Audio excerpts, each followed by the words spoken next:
Hey everyone, thank you for joining me. What is the meaning of life? This is perhaps the single most difficult question that every human being faces at some point in their life. Since the dawn of humanity, humans have wondered, why am I here? Where have I come from? And what does it mean to be alive? And what is my purpose in life? Since there was no rational answer, throughout history humans resorted to religious faith to satisfy this existential dilemma. God was the answer. But modernity came along to question the existence of God. So now it was left to philosophers to come out with a rational answer to the meaning of life. In this video, I'll attempt to give you one of the most comprehensive philosophical answers to the question, what is the meaning of life from a more secular, non-religious perspective? Most of these philosophers were atheists except one. So the big question is, does philosophy have an answer? Or is philosophy dead wrong about the meaning of life? First, we start with Schopenhauer, the father of atheism and pessimism.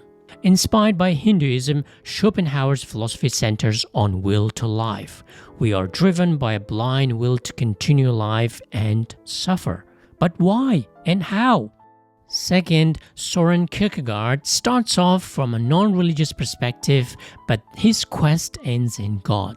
In other words, he thinks there cannot be meaning without God. But why? I included him because he is often considered the father of existentialism and had great influence on future philosophers.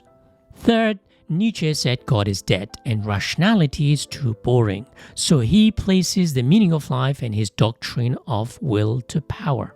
In other words, we're not driven to continue life, but rather to achieve immortality through greatness. But how can we do that?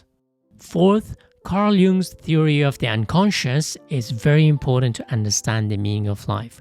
We're born pre-assembled with a software or cultural artifacts called archetypes that help us navigate life. But how does the unconscious influence the conscious mind? Fifth, J.P. Sartre's existential philosophy claims there is no essence prior to existence. We are born as empty slate and it's up to us to paint a meaning on it. But how do we define our own existence?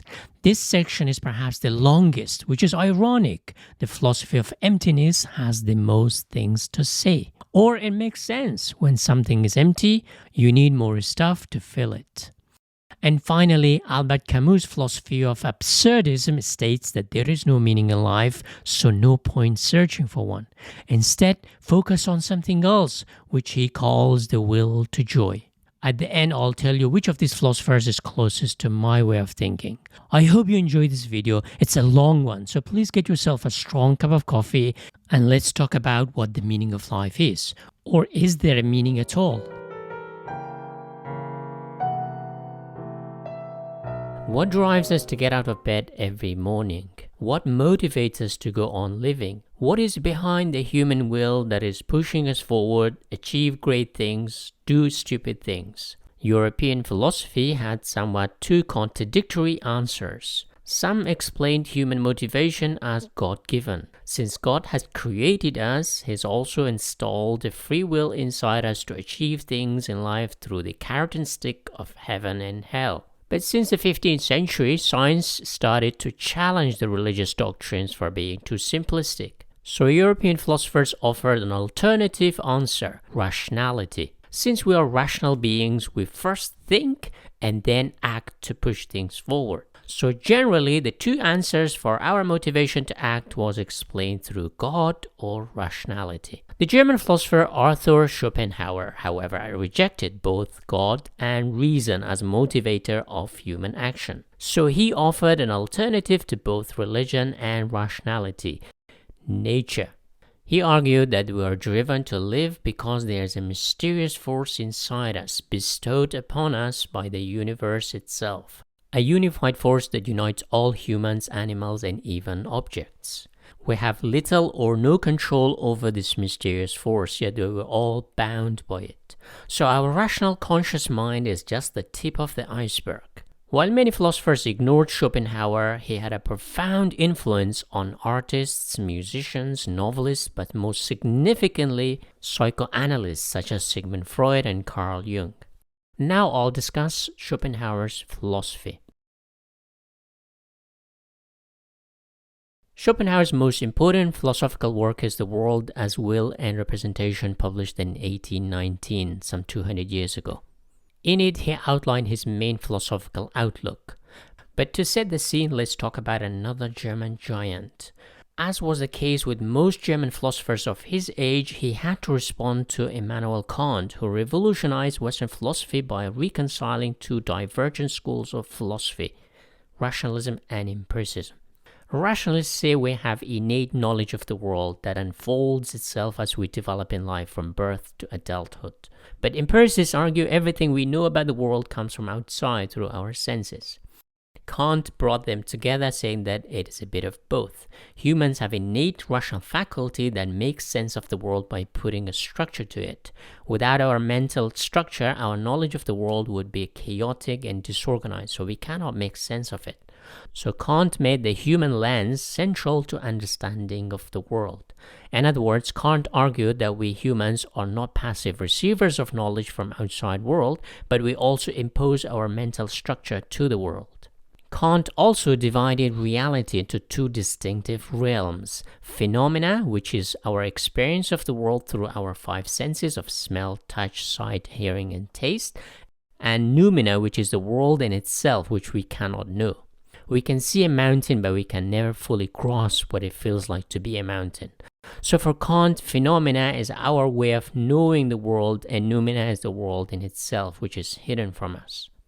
Schopenhauer took Kant's distinction between the knowable world of phenomena and the unknowable world of numina to develop his own theory of will and representation. For Kant, the empirical world we experience is only the appearance of the numina, but the numina itself we cannot fully know. For Kant, it made sense since he believed in God, who imparted humans with rationality, a kind of window to organize the world and give it a structure. Although Kant is not considered a Christian philosopher, his worldview was from that of a Western Christian tradition of seeing humans somewhat separate from the world, almost godlike creatures of God, exiled from the Garden of Eden. Of course, Kant was a rationalist, but rationalism as a philosophical tradition has its origin in ancient Greece, but it has been closely aligned with Christian view of reality that God has given us our rational faculty. Schopenhauer was not religious, so his argument is not based on us humans being separate from the world, but very much part of the world. In fact, we are the world that is ruled by the same will. In other words, all living beings and even non-living beings come pre-assembled or pre-installed with this blind will. Since it's built inside each being, we cannot fully know. Schopenhauer was not religious, so his argument is not based on us humans being separate from the world, but being very much part of the world. Schopenhauer argued that there is no distinction between two Kantian worlds of phenomena and numina. They are one and the same thing, or two sides of the same coin. It is will. It's the driving force in the universe, but we only see its representation, not the actual will. Thus, it may appear as though there's a distinction between our experience and the objective world. But in reality, there is no distinction between the objective world and a subject who experiences it. For example, when I talk, I can also hear myself. Or when I walk, I can also see my legs moving, but I also feel what it's like to walk. In other words, the experience is both external, legs movement, but also internal, the feeling or intuition I get from my legs moving. Schopenhauer argues that they are both one. He calls it will, but it's hidden from us, we can only see its manifestation or shadow as the philosophy of Plato. Schopenhauer's idea of the hidden will is somewhat similar to Plato's theory of ideal form and the shadow. For Schopenhauer, there is no such thing as outside or inside world, it's one and the same thing. We might think anything outside our skin is separate from us, but Schopenhauer says as soon as your skin touches an object, it is no longer outside experience. So for Schopenhauer, to think that we are separate from the universe is a mistake. We are one and the same thing. To explain Schopenhauer's will, let's talk about love. If you ask someone why you got married, they might say it's because they fell in love. But for Schopenhauer, it's a surface-level representation of something entirely different. It's the will to life. We're driven by the urge to procreate, and love is just a convenient surface-level representation of the sexual urge to procreate. For Schopenhauer, will is the blind driving force in the universe that motivates us to have sex, and representation is our perception of that blind will, which we call love. So the will to life is our passion for life that we share with all living beings, including animals and plants. Since the will is blind and universal, we each become its eye through which it looks out to the world. For example, in humans, the will uses each individual to find the opposite sex to make babies. Love is nothing but the representation of our biological urge to procreate. If we go about sex in a rational manner and consider the consequence of having a child, the cost, the time, effort, and a lifetime of constant worry about the children that result from sex, and the anguish about their health, we would not have sex. The cost of sex for women is higher due to 9 months pregnancy and childbirth. While this makes them more cautious and selective than men, it still doesn't stop them from having sex. For men, however, there is no physiological cost to having sex. The urge is so extremely strong that men work hard and even put their lives in danger to acquire resources, status, power, fame, and everything in order to have access to more women. So everything we do in life, acquiring wealth, status, makeup, fashion, fitness, plastic surgery, etc., we ultimately do to attract a mate to procreate with. The best time we can have a rational mental clarity is right after sex, when the sexual goggles are off, which is similar to beer goggles. A great example of Schopenhauer's pessimistic outlook on love is depicted in one of the most beautiful novels of the 20th century, Marcel Proust's In Search of Lost Time, which I have discussed here a lot. The novel's depiction of love is ultimately a disappointing experience when on the one hand boredom, or on the other hand jealousy seeps in to ruin things for the lovers. Perhaps a crude metaphor for will is a gigantic iceberg, while our human consciousness or perception of it is only the tip of that iceberg, which became a metaphor for the psychoanalysis of the unconscious mind. Schopenhauer says it's impossible to know the will because as soon as you observe it, it becomes representation of that will. It's like quantum mechanics. Your observation of a particle changes the position of particle. So it's a kind of catch-22. To understand Schopenhauer's idea of the will is to imagine everything in the universe is one thing, let's say a single atom that oscillates between everything that exists. For Schopenhauer, we are sandwiched between a rock, the irrational chaotic will, and a hard place, our rational desire for order. On an intellectual level, we want order, happiness, fulfillment, etc. But on a deeper level, our innate blind will to life is illogical, chaotic, directionless, and endlessly striving. This causes us suffering. Our intellect seeks order, but the blind will doesn't obey order. On an instinctual level, we want sex, food, company almost endlessly. But in reality, we cannot fulfill those desires all the time, so our rational mind tries to tame or put a limit on those things. But the blind will is insatiable. As a result, we're constantly crushed between a rock and a hard place. So ultimately, when it comes to this will, we are not free. But the will itself is free. If it doesn't achieve its goal through us, it's happy to destroy us and go through someone else. We want to tame it, but our attempt often makes us frustrated. In other words, we can act freely, but we cannot will freely, as Albert Einstein said. For example, we cannot eliminate our innate sexual drive, which is the biggest cause of suffering for men. We can temporarily satisfy it, but we can never eliminate it. Schopenhauer says since we have a body, we are all at the mercy of this blind will that urges us to do things. To fully understand Schopenhauer's will, it's important to discuss the Buddhist idea of the self because it was massively impressed by Buddhism. He says, quote, "If I wish to take the results of my philosophy as the standard of the truth, I should have to concede to Buddhism preeminence over the others." According to Buddhism, the thing we call the self or I is nothing but an illusion or mirage. For the Buddhists, consciousness is universal, but the self is a mere mirage we acquire in our lifetime. In other words, our essence is not the self we call me or I. Our essence is consciousness. The self is a fake identity or ego we create around that consciousness. Once we feed this ego, it becomes insatiable with desires to have things like money, power, fame, and food and sex. So this self or ego becomes the main source of our suffering in life. We suffer because our ego wants things and never satisfied. In Buddhism, they practice non-attachment to reduce suffering. We want shiny toys, but we have to suffer to get them. But once we get them, we want newer or shinier toys. This never stops. So Buddhists practice discipline by refusing to obey the blind will or inner desires. But in Buddhism, it goes even deeper, which is called the negation of the self. In other words, you get rid of that thing you call the self, an imposter who's making you do things, chase money, sex, drugs, and food. Schopenhauer has a similar solution. The only way out of suffering is the negation of the self, when you become one with the universe. Because in the deeper reality, there is no self as me and you, but one universal will. We individuals are merely its eyes that it glances to the world. Also, since Schopenhauer believed in a single universal will manifested in us all, he saw compassion as the recognition of this blind will. The word compassion literally means passion with. While passion is considered irrational, when it becomes compassion, it's just manifestation of this universal will. So recognizing the blind will is one way to understand compassion. Schopenhauer's compassion is different from the conventional morality.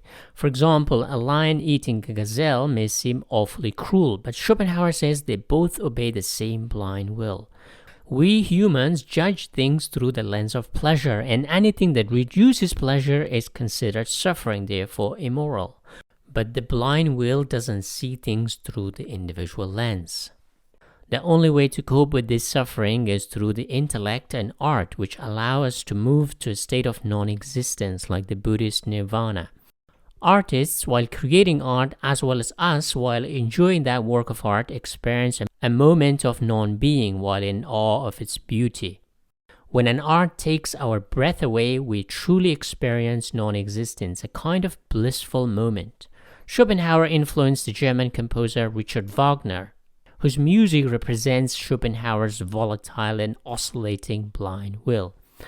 For Schopenhauer, music didn't represent the phenomenal world, therefore it was free from the will and urges, and instead it fostered compassion.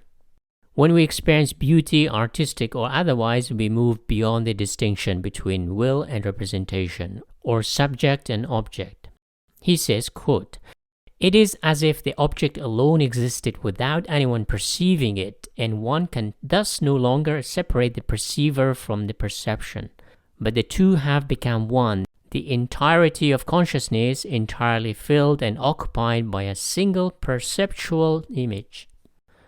Experiencing artistic beauty liberates us from the blind will, so we become pure, will-less, painless, timeless subject of cognition. You enter a world of ideas, not worried about the physical world of matter. You are so mesmerized by the object of beauty that everything else becomes irrelevant to you. For Schopenhauer, music represented the purest of all artistic forms because music is timeless, universal, and understood by everyone and everywhere. Even the ancient Greeks saw music and mathematics coming from the same source, nature.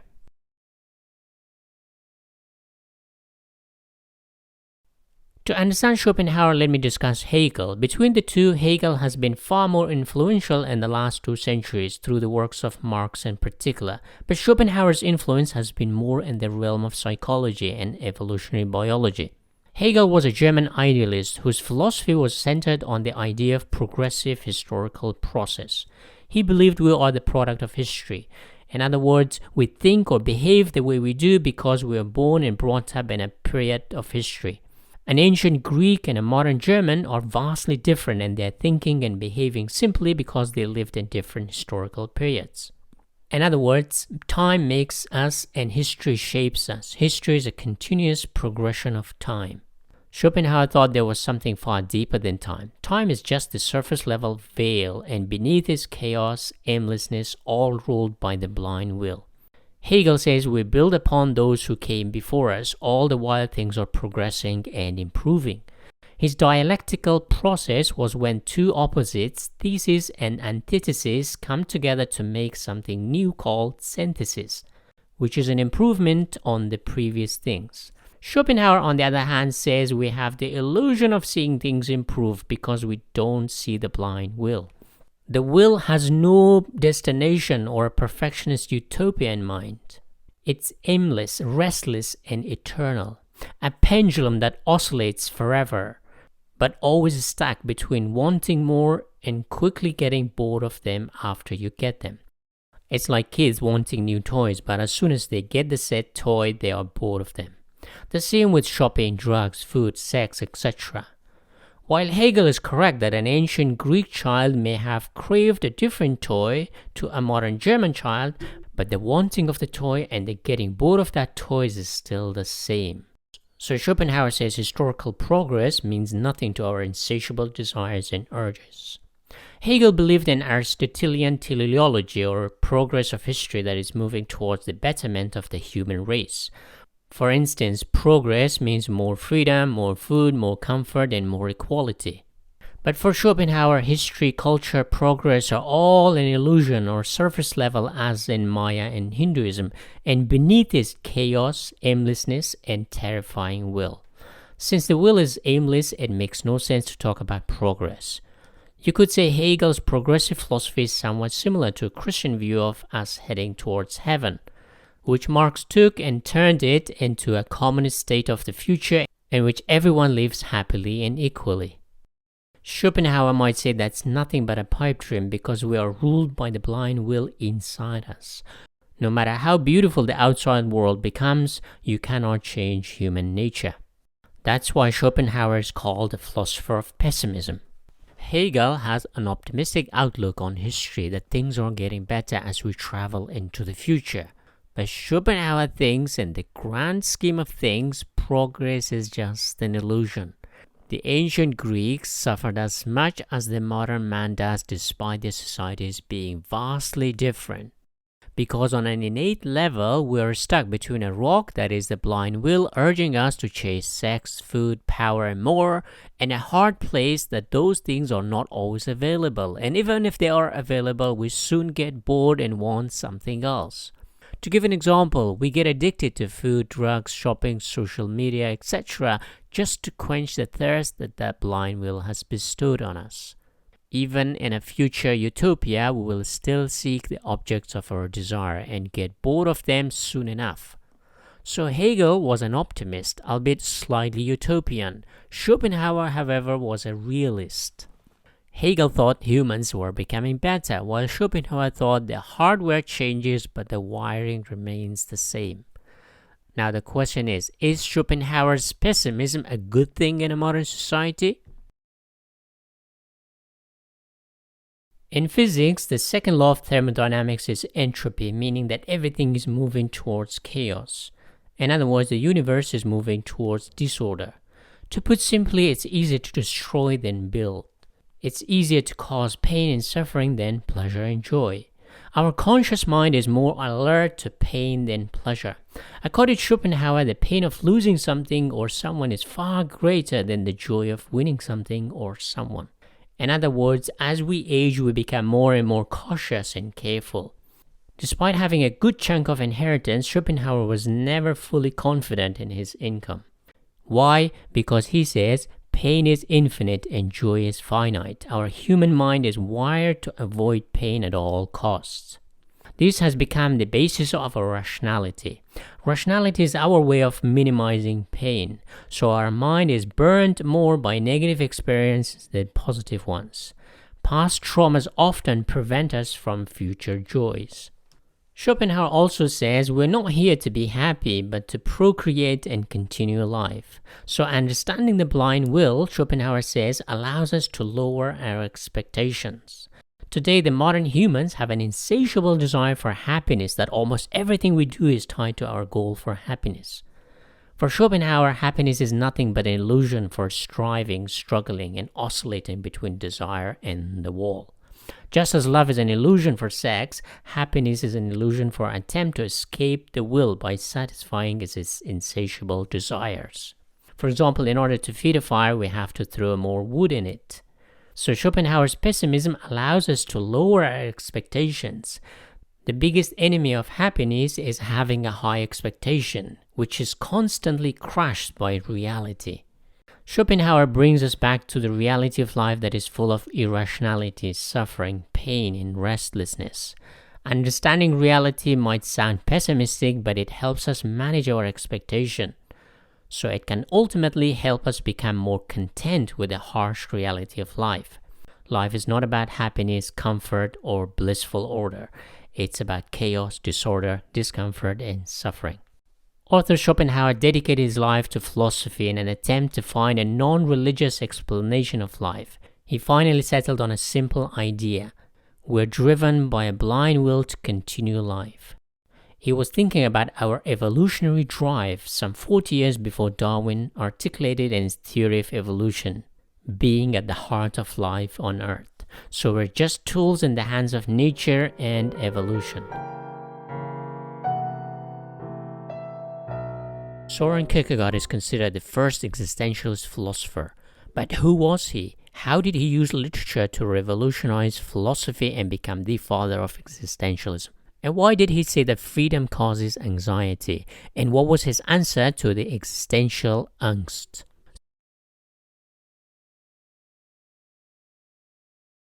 Either Or is considered Soren Kierkegaard's most important philosophical work. Published in 1843 under the pseudonym of Victor Eremita, which in Latin means victorious hermit. Kierkegaard wrote the book while on a visit to Germany, where he got to know some of the key philosophical and artistic figures of the time. In the book, Kierkegaard responds to two German giants, Immanuel Kant and George Hegel. He saw Kantian philosophy a bit too rigidly rational that leaves little or no space for the individual to define himself. Kant's universalistic philosophy lacked a bit of individuality.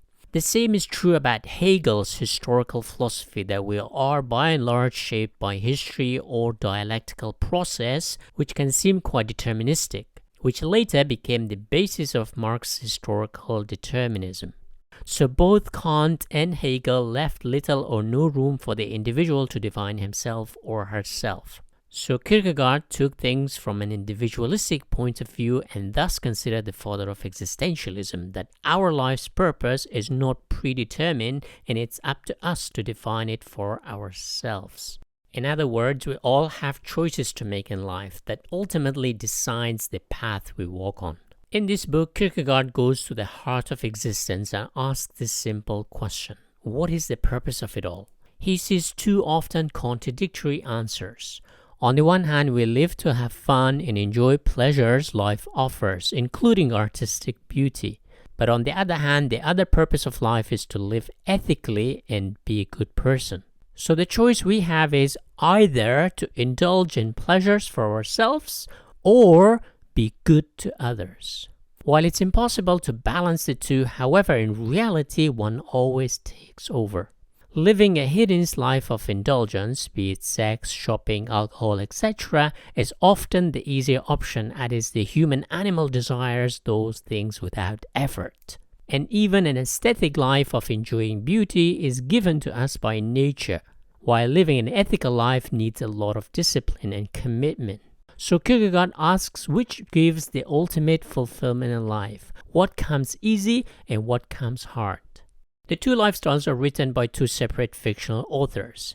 The hedonistic artistic life is narrated through literary devices such as metaphors, lyrical, prose, and is full of imagery. This makes Kierkegaard very unique in Western philosophy, as he uses literary writing in his philosophical books, which are supposed to be purely academic and objective. Another philosopher famous for his literary writing is, of course, the German giant Friedrich Nietzsche, who combined poetry, lyricism, even fictionalized situations in order to put forward his philosophical ideas. He was similar to Dostoevsky, as both put forward their philosophical ideas through storytelling, and both were deeply psychological in their writings.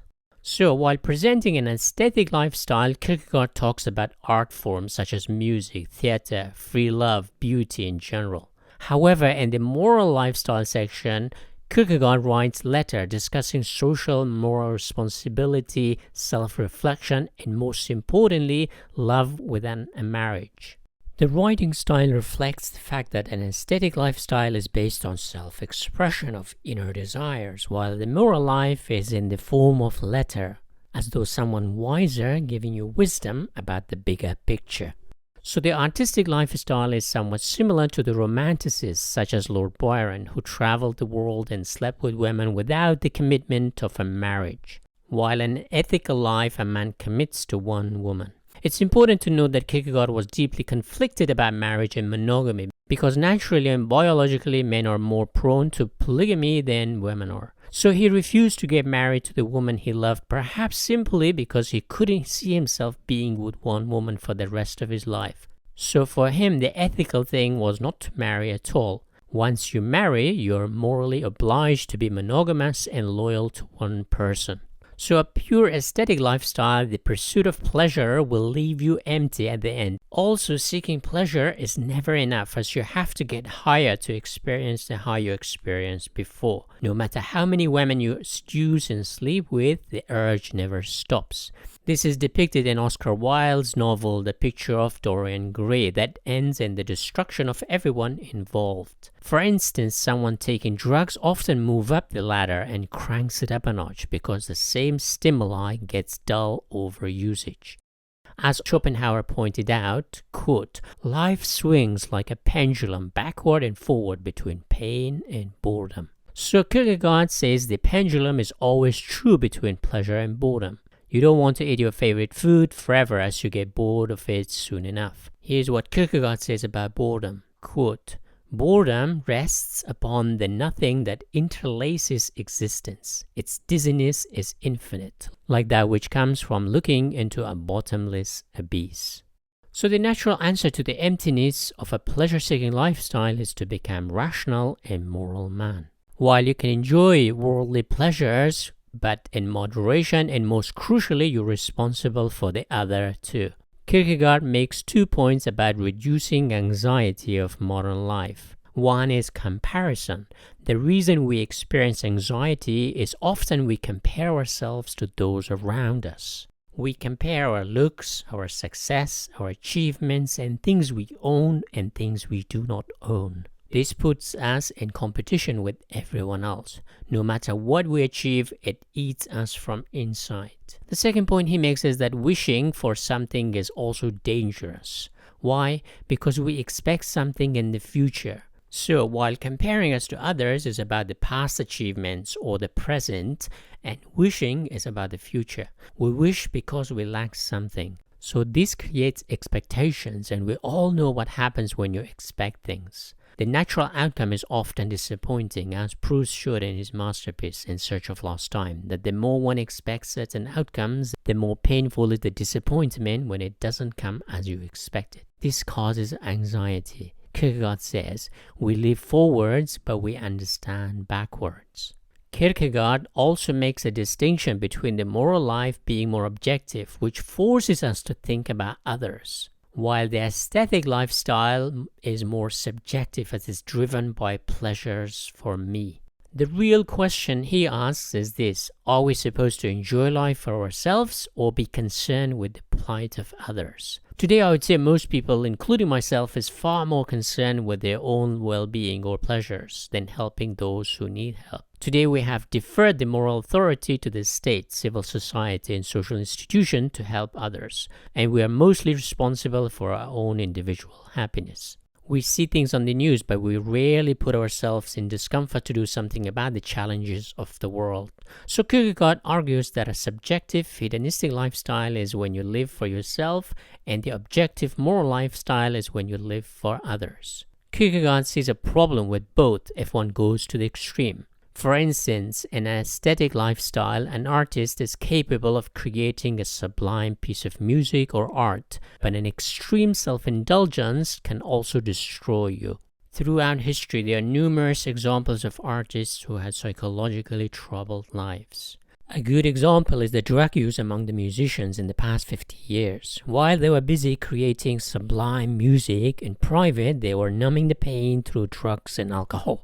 And the moral lifestyle too, an extreme moral man can also become blind in his pursuit of correcting the world to the detriment of others. While most wars in the history have been fought for political or economic reasons, but there are also some wars that were fought for the sake of moral or religious principles. Kierkegaard is hesitant to offer a real solution to our existential question, because he says one must ask the question and find an answer himself or herself. Having said that, he does offer religious faith as an alternative to both aesthetic and moral lifestyle. He argues that faith allows us self-reflection, which opens your eyes to what's going on inside us, and only then we can truly understand the world. In other words, we must find an answer that is unique to us. This makes Kierkegaard unique as he puts the responsibility of existential meaning onto us, not other people or leader or the past or religion. It is up to each one of us to find an answer that satisfies us from within. Kierkegaard, being a Nordic man, grew up in the part of the world that is incredibly cold and hostile. So naturally, people must think long-term instead of short-term indulgences. No wonder the Nordic countries were some of the first to embrace technology, rational thinking, and practical solutions to life's problems. Do you know what else? Capitalism took a firmer root in the north of Europe because people had to be pragmatic given the cold climate. Today, the Nordic countries are some of the richest in the world precisely because they prioritized for a cold winter rather than lying on a hammock and drinking beer. So Kierkegaard sees a pleasure-seeking lifestyle is mostly about now and here. That's why the Romanticists such as Lord Byron and Shelley left England and settled in the warmer parts of Europe like Italy or Greece. Even the word romanticism hints to Rome, which is way warmer and climatically pleasant than Copenhagen, where Kierkegaard was born. So harsh winters make you think long-term rather than immediate gratification. Today, most of the world lives in such a comfort that we all prioritize immediate gratification more than restraint and discipline. Commitment is seen as necessary today. So for Kierkegaard, thinking long-term and commitment distinguishes an ethical person from a pleasure-seeking person. So life has presented as a choice, and it's totally up to us how we plan and execute it. Another way to analyze the book is the struggle of a religious, mainly a Christian man, to reconcile his natural urges with his religious discipline. Christianity, most religions in general, put a strong barrier around us in order to tame our natural animalistic tendencies of seeking pleasures and avoiding pain. While most religions tell you not to have sex until you get married, our natural urge doesn't care about religious morality. Our innate sexual urge pushes us non-stop to seek sexual partner to procreate with. Kierkegaard was about 30 when he wrote the book, so he knew what was happening in his pants, while his Christian upbringing pushing him to curb his enthusiasm until he was married. Marriage is serious commitment, and most men would avoid if they can get away with it and still have a partner, unless they find someone who is so beautiful that the only way to lock her down is through marriage. For a Christian man, once you're married, you're no longer free. Kierkegaard gives the authority to God to rescue him from his terrible predicament, stuck between nature's urge to spread the seed and social and moral responsibility of being with one woman. Kierkegaard's fiancée Regine Olsen wanted to get commitment from Kierkegaard, and he refused it. Today, a lot of men commit, but they have secret affairs. But Søren Kierkegaard chose not to get married at all. He was honest and chose a moral path. I think we are all stuck between a rock and a hard place when it comes to pleasure-seeking life or moral life. While Kierkegaard puts hedonism and artistic creativity into the aesthetic lifestyle, today there is a clear distinction between the two. Pursuing artistic beauty is no longer seen as simple pursuit of pleasure or self-indulgence. Artists, novelists, musicians, and craftspeople pursue beauty through creativity, which is not only morally acceptable, but is also highly respected. Great artists have become almost godlike. But the problem is that these artists are a small minority of people. Nietzsche, who came a few decades later, understood this fact, so he based his philosophy on the minority of artists and philosophers, who he thought shouldn't be tamed by morality and social conventions. So Kierkegaard and either or simply breaks down the choices we all have. We can choose to be self-indulgent, but also be content with the consequences. We also have the choice to be morally responsible. In the 1840s, this was an incredibly novel idea that individuals had the choice in life. Today we take it for granted thanks to philosophers like Kierkegaard who challenge authorities like church to allow us freedom to make choices for ourselves. Published in the same year as Either Or in 1843, Fear and Trembling was also written under a pseudonym Johannes di Silentio or John the Silent. In this book, Kierkegaard formulated his main philosophical idea that anxiety stems from our freedom of choice. When faced with the prospect of marriage to Regine, Kierkegaard had to make choice between commitment to monogamy, which comes with responsibility, versus freedom to do other things. He chose freedom, but on a deeper level as humans we are stuck between the past memories and experiences and future hopes and expectations. This is particularly true of a religious man who wants to end up in heaven, so his preoccupation is not to ruin his future or afterlife by messing things up in here and now. Kierkegaard starts off by arguing that each individual is different in how we perceive reality. Two people seeing the same thing might come to two different conclusions. The Buddhist fable of the blind man and an elephant is a good analogy. Each blind man touches different parts of the elephant's body and comes to separate conclusions when it comes to describing the animal. Now the elephant is the same thing, yet the observer is different, so the difference doesn't come from outside but from within. So Kierkegaard places his philosophy on the individuality and uniqueness of each person. This was revolutionary because philosophy up until him considered all humans through an essentialist perspective that we're all more or less the same, or pre-assembled with the same purpose. Kierkegaard as an existentialist philosopher questioned that existence comes first, and then we discover our true essence or purpose or unique self. How do we find our unique self? For Kierkegaard, religious fables play an important role. He references Abraham, the Jewish prophet whom God asked to sacrifice his own son, Isaac. This is perhaps the most difficult choice a person can make. Kierkegaard had a similar dilemma whether to marry Regine or not to marry, in similar vein to Hamlet, to be or not to be. It is through our freedom to make choices that our unique self emerges. This is the first step in the philosophy of existentialism. For Kierkegaard, we all have to make choices in life. You wake up in the morning, you can either go back to bed or go to work. The food you eat, the people you make friends with, the books you read, the videos you watch. But the biggest choices we make is often between our own happiness and duty towards others. And Anna Karenina Tolstoy poses this very same question to Anna, who abandons her husband and son in pursuit of her own happiness. The outcome is tragic for her and everyone around her. For Kierkegaard, we are all free to submit to authorities. For instance, we have the choice to listen to God or disobey Him, get married or not, love someone or not, take responsibility or not. There is no quick fix. It's only we can make decisions, and once we make the decision, we have to live by them. In other words, this state of being is essentially paradoxical that causes us fear and trembling.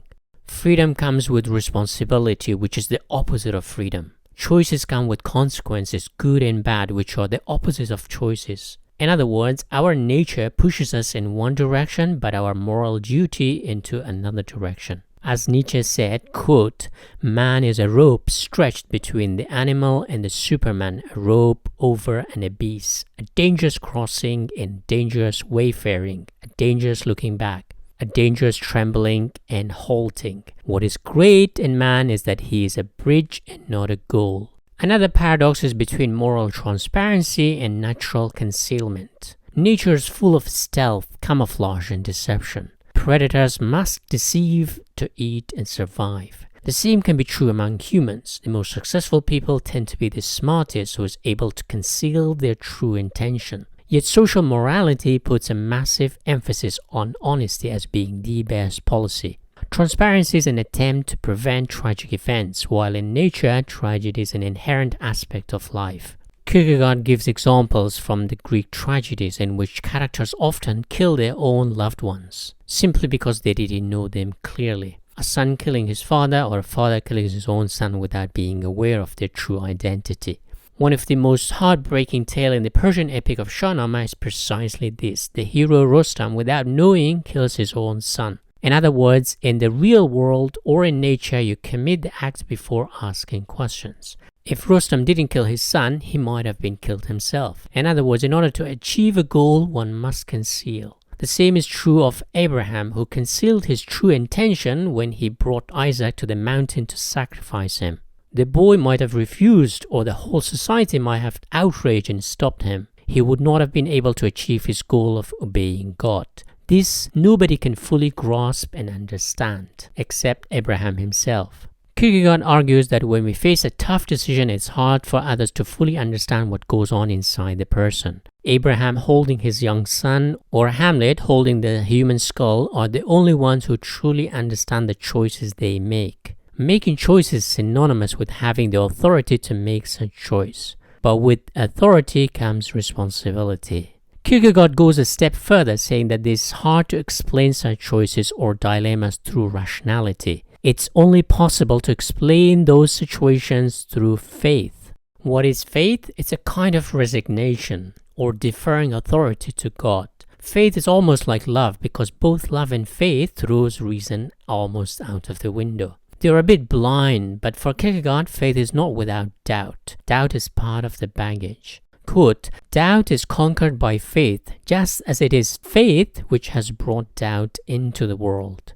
Now here, later existentialist philosophers saw a hole in Kierkegaard's philosophy. Friedrich Nietzsche removed God from existentialism and made it purely an artistic pursuit. Jean-Paul Sartre also saw a problem with Kierkegaard's allusion to Abraham's tale, saying that first of all, the man should have been more cynical of the angel, and also should have questioned his true intention.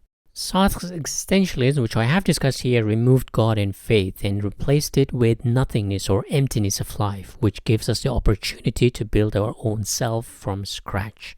Knut Hamsun, the Norwegian genius novelist, has a different take. He argues that Kierkegaard wasn't talking about daily choices we make, but the principle that underlines those choices. In other words, we follow certain values, and our daily choices are, to some extent, determined by the underlying principal values. For example, some religious people refrain from certain activities like sex before marriage, while atheists do not hesitate to indulge in such activities. Why? Because they follow different value systems.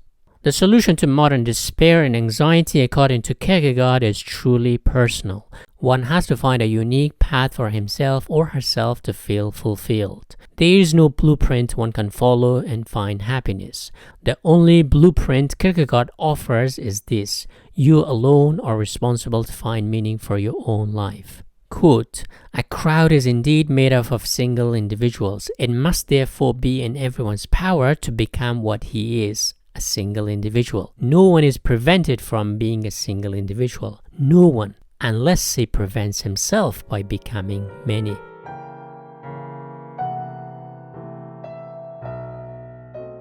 August 1881, while taking a walk nearby a woods, Nietzsche was suddenly struck with an idea, so struck that he spent the next 10 days feverishly writing.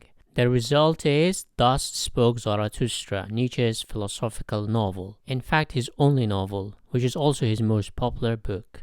Many novelists and artists have this experience when you are flooded with ideas. If you are writing a novel, words just flow. If you are a painter, your brush just glide. If you're religious, you might call it divine revelation. But if you are secular, you might call it artistic flow. Nietzsche's experience was somewhat similar to a shamanistic experience when ideas, words, images flood in and you have no control over it. Kind of epiphany. It's also important to note that Nietzsche wrote Thus Spoke Zarathustra in response to the death of God, in which he offers his solution to nihilism, that everything is meaningless. Humans have lost purpose. Life has no inherent meaning anymore. And that Nietzsche's Thus Spoke Zarathustra explains how art can liberate us from nihilism after the death of God. In other words, Nietzsche tries to replace God with human artists, whom he called Ubermensch. I will also explain the three main concepts in the novel: eternal recurrence, will to power, and Ubermensch, which is translated as overman, overhuman, or even superman.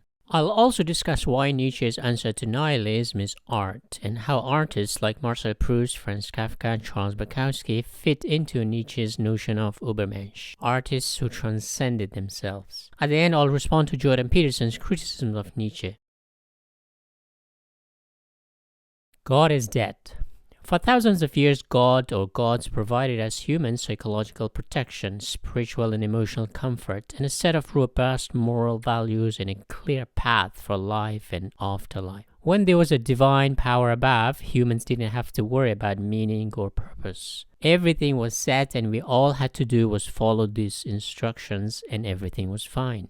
But during Renaissance, starting in 15th century Europe, with the help of discoveries made by science and technology, people explored the world and the cosmos to realize that it was too simplistic to believe in God. The old stories of Earth being at the center of the universe didn't hold anymore. The European Enlightenment of the 18th century that followed brought forward a set of robust and reasonable philosophical arguments against the existence of God in favor of humans who could replace God if they were rational enough. Humanism, or a human-centered philosophy, was born.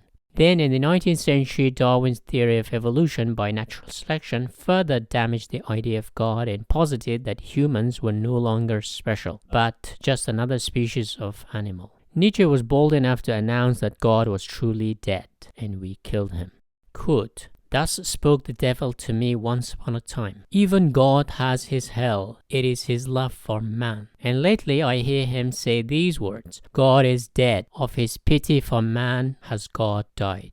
Now, the father being dead, there is a power vacuum where the sons and daughters have to work out a new set of values to guide them in life. Without a chaperone, humans would either destroy themselves or get lost in the wilderness.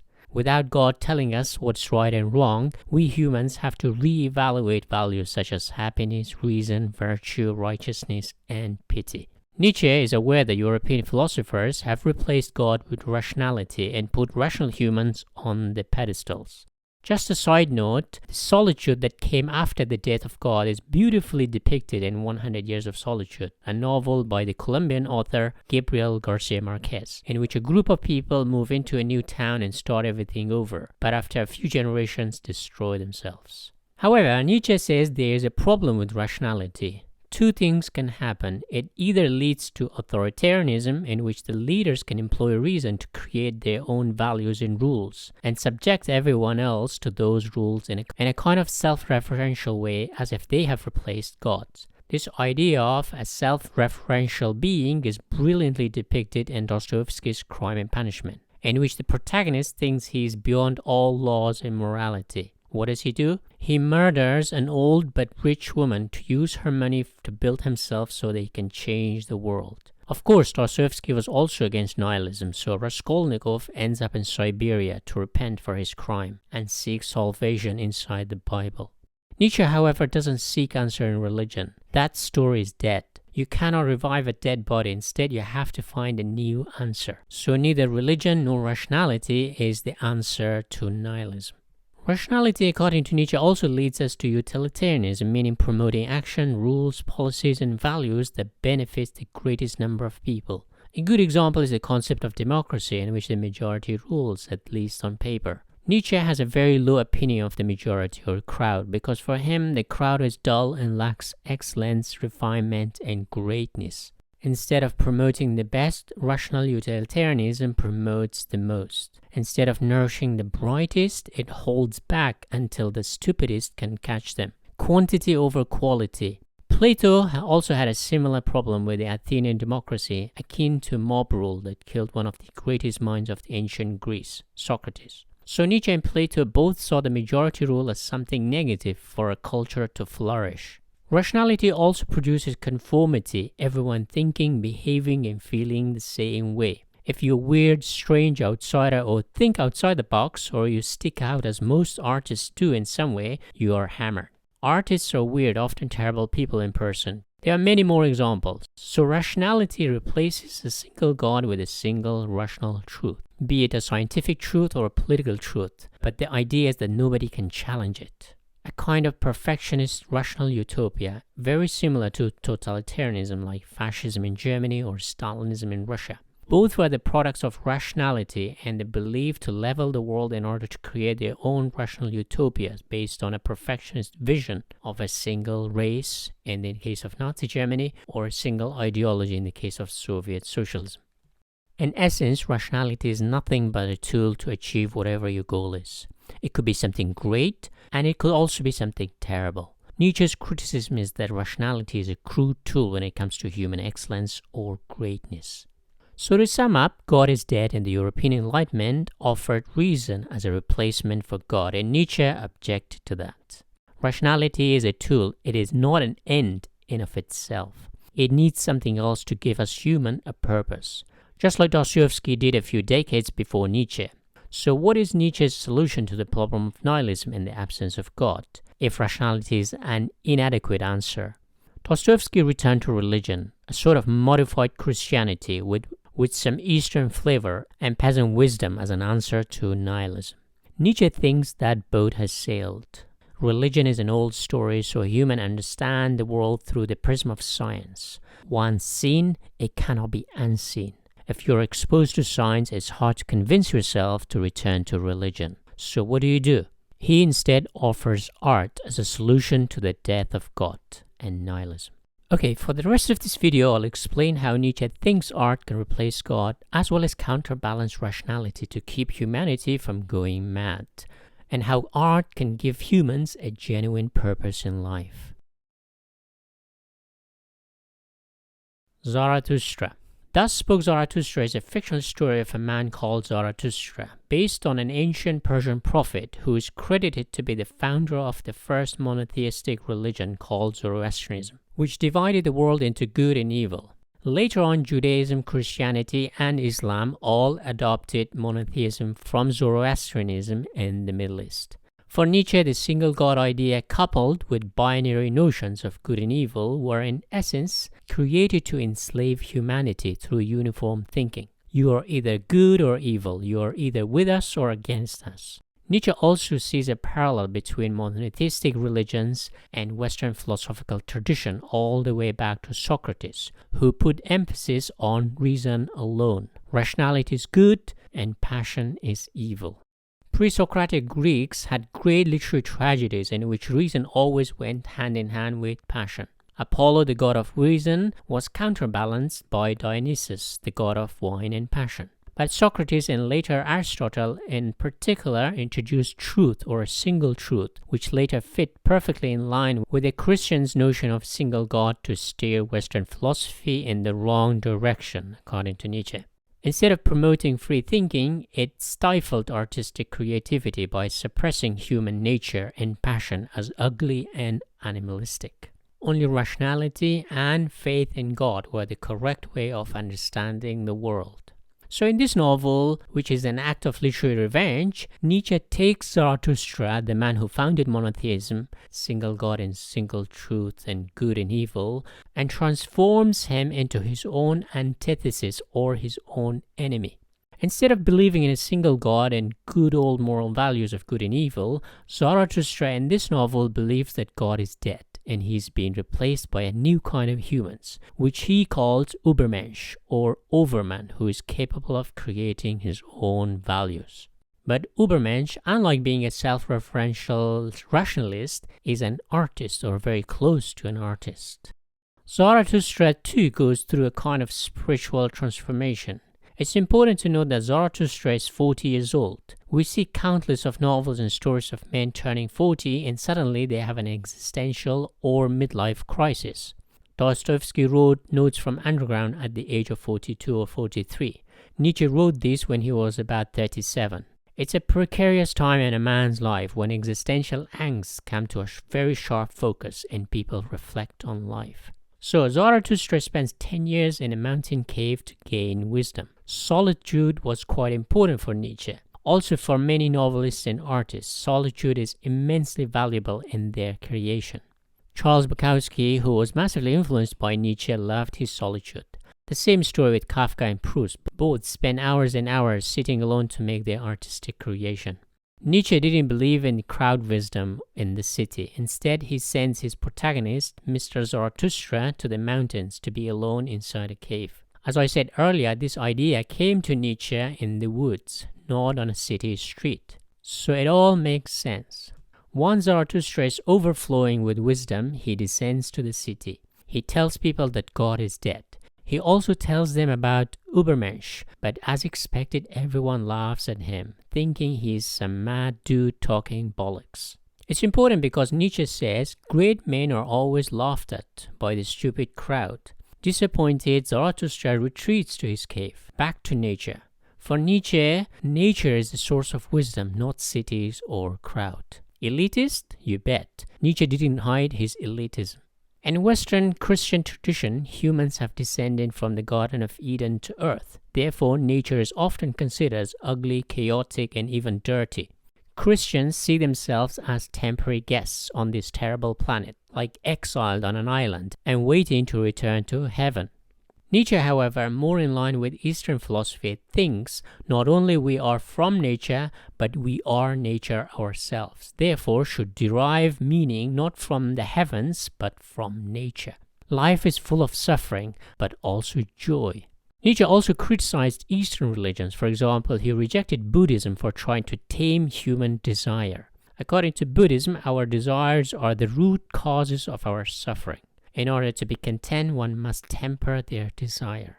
Nietzsche says our desires allow us to take risks, grow, and overcome obstacles. Without desires, we would not do much. Nietzsche also criticized Taoism and its idea of non-resistance. According to Taoism, you should go with the flow of nature. Instead of going against the current, you should flow with the current. Don't move obstacles, but avoid it, like water goes around a rock. Nietzsche says to overcome and grow, hurdles are necessary. Nothing grows without resisting. For Nietzsche, one must grow and increase power, which may come at a cost of pain and discomfort. Once Zarathustra returns to the cave, Nietzsche introduces two important doctrines based on the law of nature in order to teach Zarathustra. The first doctrine is also the most misunderstood. It's will to power. Nietzsche's will to power was used by the Nazis to promote violence and repression of the weaker races, as they called. The second idea is eternal recurrence. So in the next part of this video, I'll explain each in more details. Will to power. Nietzsche was influenced by the German philosopher of pessimism, Arthur Schopenhauer, who argued that every living being has a will to live, but life itself is nothing but suffering. Nietzsche was also aware of Darwin's theory of evolution by natural selection, which also stated that there is an innate will to survive in every living being. Nietzsche, however, thought that a will to live or a will to survive is too weak, too passive, and too cowardly. To make matters worse, Nietzsche didn't like the pessimism of Schopenhauer that life is nothing but suffering. Sure, life has its suffering, but also triumphs, achievements, excellence, and artistic beauty. It's important to note that Arthur Schopenhauer was perhaps the most influential philosopher on 19th century literature. Novelists like Tolstoy, Turgenev, Flaubert were hugely influenced by Schopenhauer. Nietzsche was the most influential philosopher on the 20th century literature. Novelists like Franz Kafka, Thomas Mann, Robert Musil, Joyce, Marcel Proust, and Bukowski all were highly influenced by Nietzsche's philosophy. Nietzsche argued that the most important law of nature is not the will to live or survive, but to grow and expand. So will to power in essence is to make the most of one's life, not to cry about suffering and pain, but to thrive despite the pain and suffering in order to achieve greatness in any field, be it in art, writing, or science. All living beings instinctively want to dominate others. This is by no means a positive or negative thing, but how nature functions, as it's amoral. I think power for Nietzsche was not equal to physical force. A piece of music or a novel or watching some skillful person performing something in and of itself is powerful, as it moves you when you listen to, read, or watch it. It doesn't have the repressive consequences of, let's say, political power, but it's psychologically and emotionally powerful nonetheless. For Nietzsche, will to power can be channeled in a creative way that promotes human greatness. For example, an artist producing great works of art is channeling his lust for power in the shape of a great painting, a piece of music, or a literary work like a novel. Nietzsche calls such people Ubermensch, who is not a selfish man seeking power to suppress others, instead to elevate others. Quote, "The Creator seeks companions, not corpses, and not herds or believers either. The Creator seeks fellow creators." In other words, the will to power is not to destroy others, but to bring them up and inspire them. That's what a great piece of art does, be it a painting or a novel. That's why Nietzsche centers his vision on art, not politics, because politicians want to control others like an authoritarian parent, while artists try to inspire others to grow beyond themselves like a nourishing parent. Eternal recurrence. The second doctrine Nietzsche teaches Zarathustra is eternal recurrence. This is much harder for Zarathustra to accept. To understand eternal recurrence, we need to think of time and matter in the universe.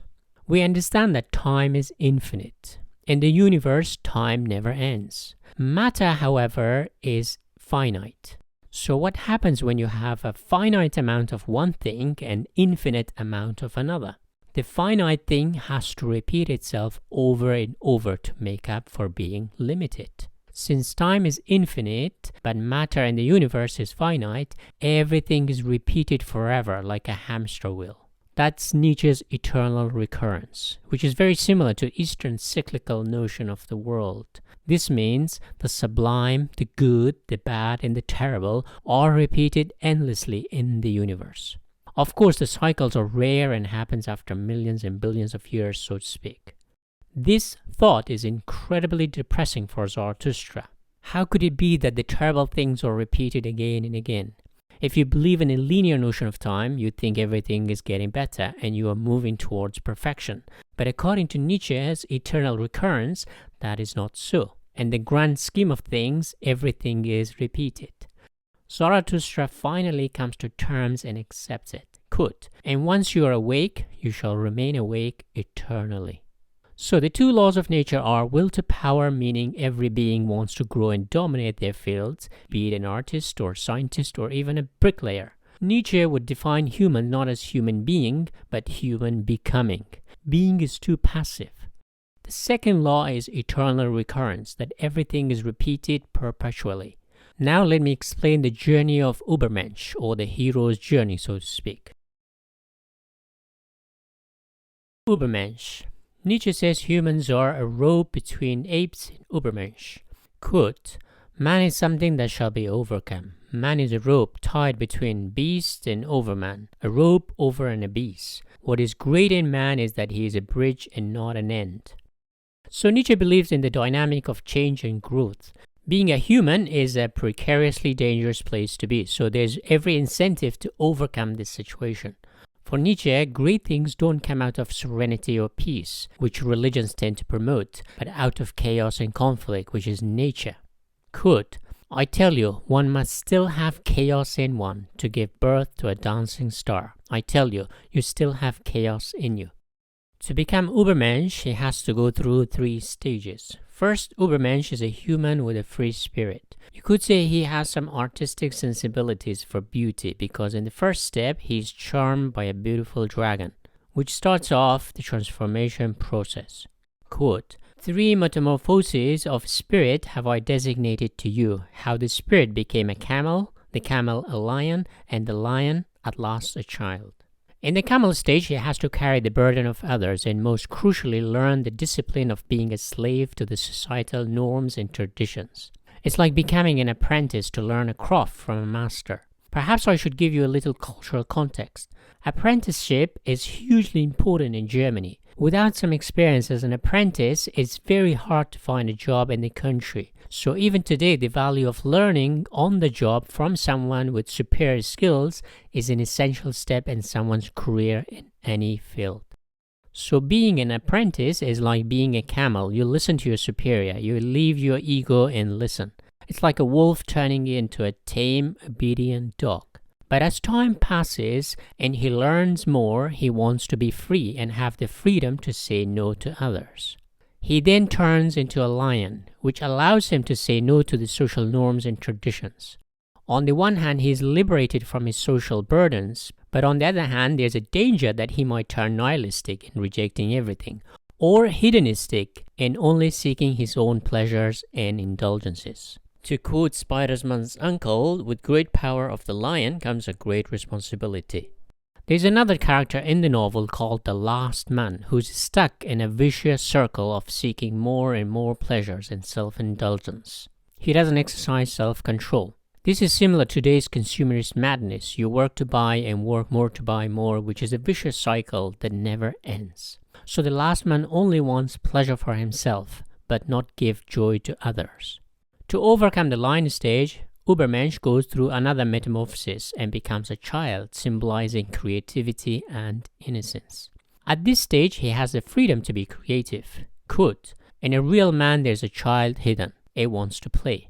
This childish creativity allows him to be artistic and create new values for him. I read somewhere that the Austrian psychoanalyst Sigmund Freud thought fiction writers, in writing novels and stories, in fact, are mimicking how children play. So the process of creating a piece of fiction or art is quite similar to how children play. So once he has achieved the level of creativity and created new values for himself, he becomes Ubermensch, often translated in English as overman, overhuman, or even superman, who is capable of creating his own values, but most crucially, he is also capable of sacrificing himself for others. I think the Nazis ignored the sacrifice part, instead focused on growth only. Why is self-sacrifice important for Nietzsche? The answer is in nature. Nietzsche, not Nietzsche, but nature. Mother Nature. Nietzsche uses many elements of nature such as the sun, the seas, throughout the novel to symbolize the ideal metaphor for how to become Ubermensch. He is not created by God or some other divine power, but he is from nature, and he is nature in itself. For example, he uses the sun here. Could. You must be ready to burn yourself in your own flame. How could you rise anew if you have not first become ashes? The idea of overcoming is in fact a way of destroying the old self in order to rise again and anew. Nietzsche also clarifies Ubermensch as an unselfish man, just like the sun who gives away light. Could. I love those who do not know how to live except by going under, for they are those who cross over. Again, the sun sets by going under, by lowering itself. Nietzsche thinks man is so contaminated with old ideas, values, and behaviors, often religious, that it needs a complete transformation. He says, in truth, man is a polluted river. One must be a sea to receive a polluted river without becoming defiled. I bring you the Ubermensch. He is that sea. In him your great contempt can be submerged. When Zarathustra talks about Ubermensch, everyone laughs at him. This is expected because the sun looks small to us down on earth. In other words, great men are often misunderstood by the crowd because they cannot understand them as they are too far apart. Quote, the higher we soar, the smaller we appear to those who cannot fly. So great artists are sometimes not appreciated by most people around them, just as we see the sun as a small circle in the sky. The fact that it's over 1 million times bigger than Earth is hard to imagine. So the sun is a perfect metaphor for Nietzsche to describe his idea of Ubermensch, or ideal artist and philosopher. Most religions, particularly Western religions, tend to see the human body, natural instinct, and desires as animalistic, therefore bad or even evil. Ubermensch, however, reverses all that. By overcoming his human or religious qualities, he no longer shuns life, but celebrates life, celebrates the body, flesh and blood, and no longer avoids danger, but confronts it. Quote, there's more wisdom in your body than in your deepest philosophy. Ubermensch rejects the soul, pity, meekness, and the divine because those values do not exist in nature. Ubermensch artist. So to sum up, Nietzsche's Ubermensch is in fact an artist who spends years perfecting his craft in the Camus stage, where he learns from past masters, sociocultural norms and values, but he's also bound by all those traditions. Then he breaks out of those boundaries and traditions and becomes a kind of wild lion who roars.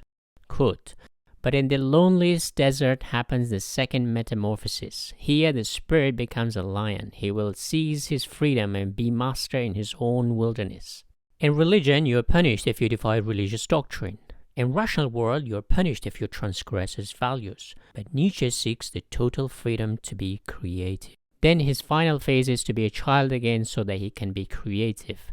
Now he has learned his craft in the camel stage. He has learned to say no to traditions in the lion stage. Now he has to learn to be truly creative by creating new values. Once he has done those things, he is truly an artist." Nietzsche says that all religions valued soul, the divine, afterlife, but condemned power, sex, selfishness, and looked down on life, especially the human body, and earth as ugly and base. Nietzsche argues that religious people are too weak to embrace the raw nature, so they invented soft, cushiony ideas to shield themselves. Quote, "It was the sick and the decaying who despised the body and earth, invented the heavenly realm and the redemptive drops of blood, but they took even these sweet and gloomy poisons from body and earth. They wanted to escape their own misery, and the stars were too far for them."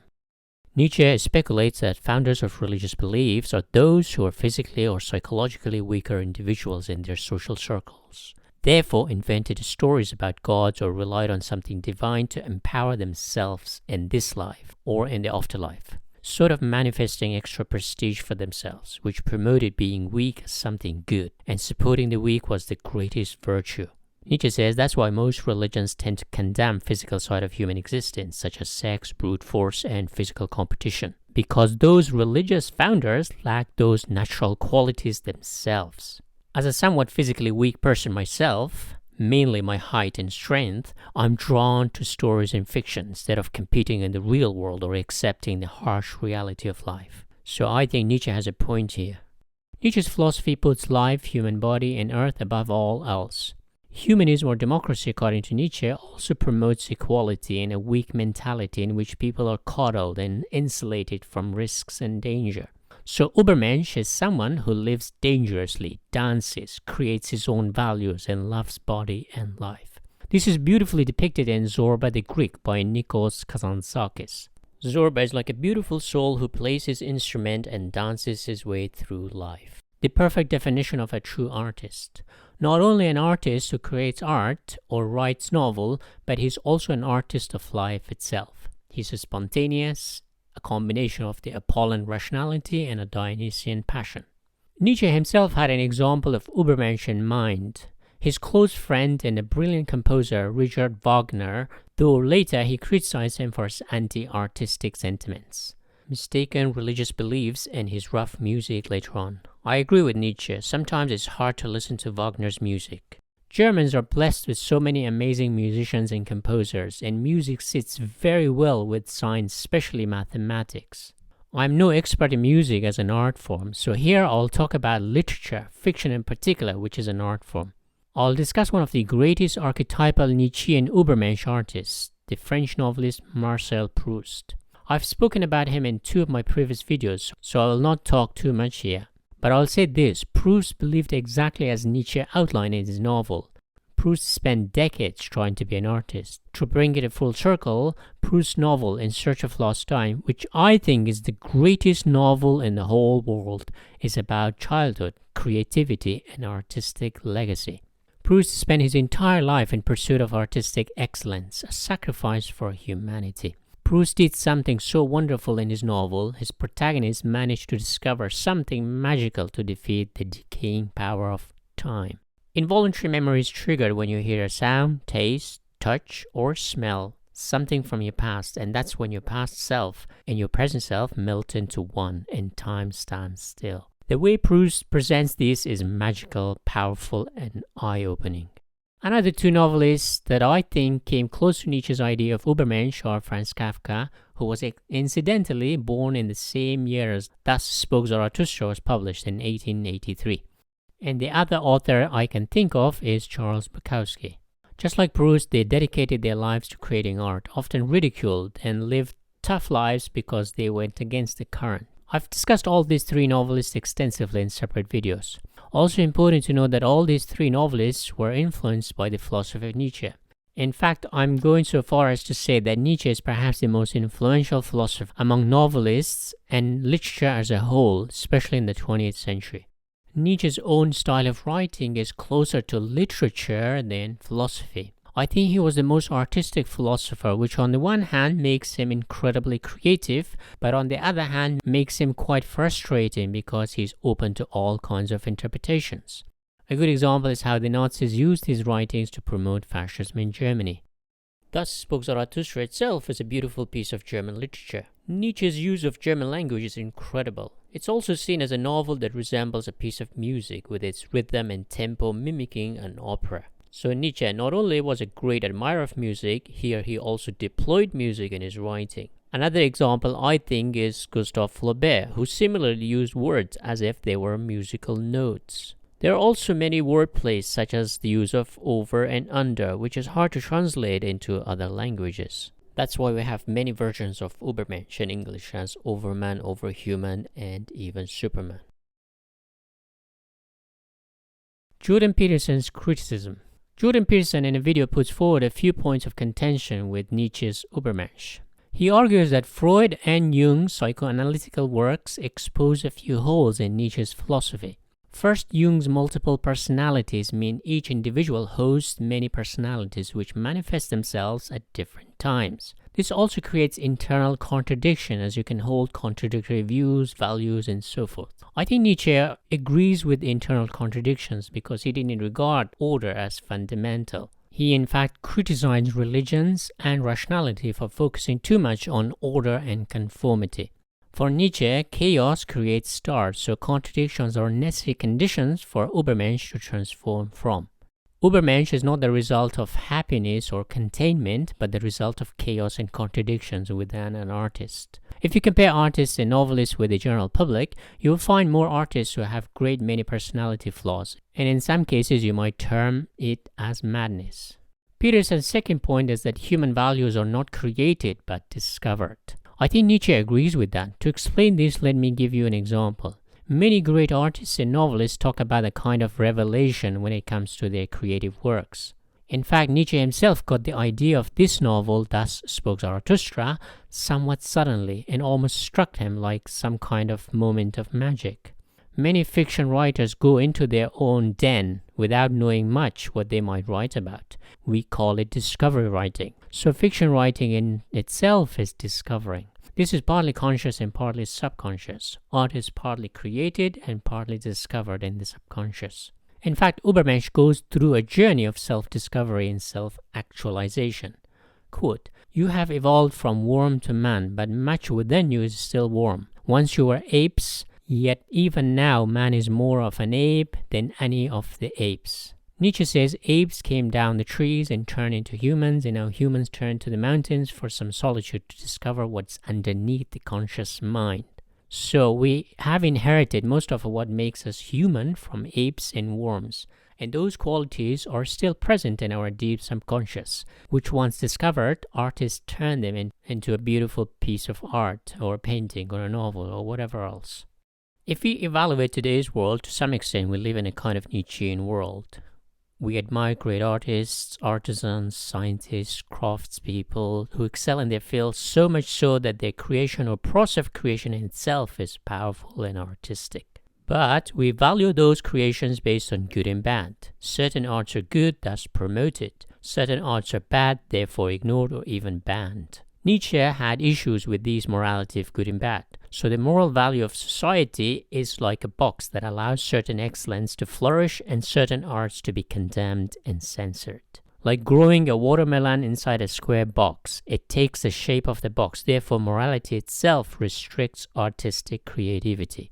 Nietzsche wanted a natural freedom or instinctive or impulsive freedom, letting nature take its own course without religious punishment or moral outrage. Societal values of good and evil shouldn't limit human possibilities. Today, our dominant value is equality. We're born with certain physical specs, such as height, looks, cognitive ability, physical specifications, health, and so on, which determine our ability to excel in certain areas. So our belief in equality is not genuine and somewhat superficial. So for Nietzsche, humans should be able to freely probe like tendrils of a climbing plant without the fear of religious banishment or moral punishment. Of course, Nietzsche was aware that individuals were not equal and not everyone is capable of becoming Ubermensch. Only a select few were capable of creating art that transcend themselves. For Nietzsche, there is room for those who return to religion, and of course he calls them as weaker humans, but there is room for them nonetheless. So not everyone can become great in their fields, be it music, literature, painting. Only a handful are able to create something sublime. So Nietzsche is an elitist in his views, and he wants artists to have the freedom to move beyond good and evil in morality of his age. That way, they can truly create genuine, profound, and great art that stands the test of time. I guess this idea of greatness can apply to any field, be it cooking or YouTube. You can achieve greatness by aiming high. So to conclude this video, in the absence of God, Nietzsche offers art as a solution to the nihilistic tendencies of modernity. The reason for that is that rationality alone cannot give our lives meaning, but rationality combined with human passion that can give our life a deeper meaning and a purpose. Reason and science provide us with physical comfort, but they cannot provide us with the same solid existential or psychological anchor, but art and passion can. Great artists like Proust, Kafka, and Bukowski symbolize Nietzsche's Ubermensch, who overcome themselves to dedicate their lives through pain and suffering to the service of art that benefited and inspired millions of their readers around the world. In other words, we use their novels as a mirror to see ourselves. And some even find themselves through these artists' work, which also inspire them to follow in their footsteps.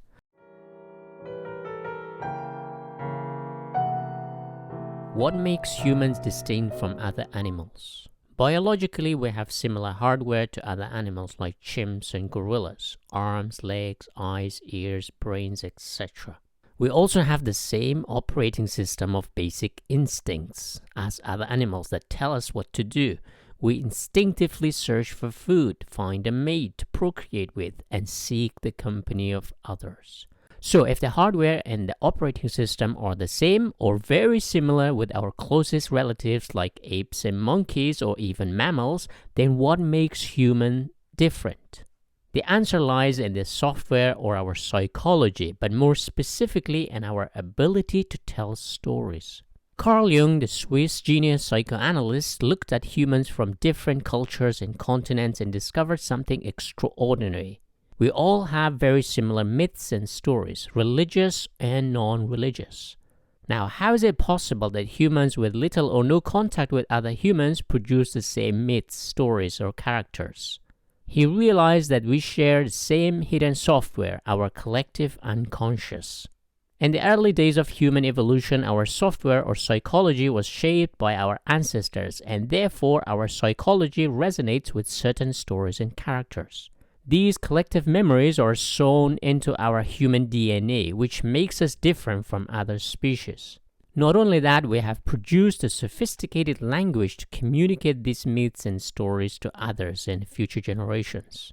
Let's talk how Jung poked hole into the human psyche to understand our deeper layers of our past hidden memories stored in our capacity for storytelling we have inherited from our early ancestors. Collective unconscious. One of the most fundamental Jungian ideas is the collective unconscious, which refer to our collective memories passed down to us from our early evolution, only unique to humans, which other animals don't exhibit. While biologists and scientists argue that we all have universal instincts among all animal species, such as our survival instincts like hunger and security, as well as reproductive instincts of sexual urge, Jung argues the collective unconscious is very specific to humans. By collective unconscious, Jung meant our universal cultural memories, such as myths and characters that we can easily resonate with and understand. For example, no matter where you're born, you can recognize characters within a story, such as the hero or the villain, or even more specific archetypes, which I'll discuss later. The idea of collective unconscious probably goes back to Plato, the Greek philosopher, who argued whoever or whatever exists in the real world are the many manifestations or mere shadows of an ideal form. In other words, the world in essence is not just the material world, but also a world of ideas or spirits or form, as he called it. We have a body as hardware, which is different for different people due to size, age, and height, but we are all equipped with a certain level of software that makes us respond to myths and legends in almost the same way. Perhaps a crude analogy would be like this. Our biological makeup is our hardware, and our instincts for food and sex are like motherboards sewn into our biology, just like an operating system. And our psychology is our software, which according to psychoanalysis is divided into two sections: the conscious, which is the tip of the iceberg, and the unconscious, which is hidden from us. While Freud was interested in the individual psychology, what went on inside their unconscious, their childhood, their inner struggles, Jung looked outside. He was interested in the commonalities that we all have despite our cultural or religious differences. In other words, there are certain similar myths and symbols that all humans share irrespective of their cultural backgrounds. While your own childhood experiences are stored in your own individual memory, the common myths and symbols are stored in what he termed as the collective memory, as part of the collective unconscious. These collective memories are not the result of our own individual experiences, but inherited from our distant ancestors that are passed down from generation to generations. Despite slight variation, these myths and symbols are more or less the same in all cultures. In other words, a large part of our psyche or conscious mind is filled by the memories of our ancient ancestors. Just as Freud provided dreams as an evidence for the existence of the unconscious, Jung too used dreams as evidence of the collective unconscious. In other words, our dreams are like windows into our past collective memories, be it the early humans or even apes who lived in trees or even farther in the past.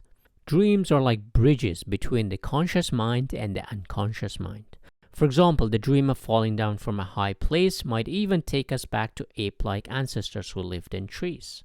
To really understand Jung's theory, we can look at it through philosophy. The Greek giant Plato thought everything that exists in the physical world are mere shadows of the form that only exists in the mind. In other words, the mind is primary and the outside world is mere shadow of that mind. Later in 17th and 18th centuries in Europe, rationalists believed that humans have an innate knowledge of the world. As babies grow up, this innate knowledge simply unfolds itself so that we make sense of the world.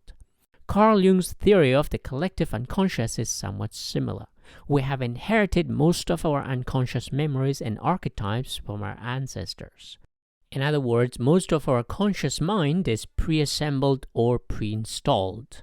A good analogy is an IKEA table. It's all ready, but we only have to put things together, connect the joints. It's the same with our myths and stories. As we read a novel or watch a movie, we keep connecting the dots. As we grow up, we simply unfold those memories to make sense of our personal experiences and build the persona of our own in the world. In other words, most of our psychology is given to us at birth. As we grow up, that psychology merely unravels itself in our unconscious to guide us through life. For better or worse, the inherited psyche or the collective unconscious determines a lot of our beliefs, experiences, emotions, and motivations. The only way out of this prison is to know it. Jung said, by understanding the unconscious, we free ourselves from its domination. So to sum up, while Freud argued that the unconscious, which includes collected memories, traumas, suppressed emotions from our childhood, determines most of our behavior and experiences in life, Jung went a step further, saying that it's not just our own unconscious memories, but also the collective unconscious memories we inherit from our ancestors. So the unconscious is not just your own, but also those who came before us. Archetypes. In our collective unconscious, there are symbols and myths present in all cultures. Jung called these symbols and myths as archetypes that are molded inside us prior to our birth. Archetype, derived from archaeology, refers to a cultural artifact, archaic remnants, or primordial images fossilized in our unconscious mind, found among all people from different cultures, passed down from our earliest common ancestors, perhaps the early Homo sapiens, is therefore universal among humans. These archetypes are repeated characters present in all religions, mythologies, art, literature such as fairy tales, as well as epics and stories. In other words, archetypes are like templates for us to understand our own experiences in life. For example, we hear a story, we subconsciously compare ourselves to these characters and archetypes that are given to us. But interestingly, we are not aware that they are given to us. In other words, we are not conscious of these archetypes. We often think of them as somewhat naturally our own. Just as your genes are passed down to you through your ancestors as your hardware, so are these memories as your software. If your DNA is the memory of your genes, the archetypes are your collective cultural memories. If you go back to philosophy, Kant argued that our knowledge of the world comes through our experiences. But not only that, we have an innate mechanism of rationality that puts a structure onto the world.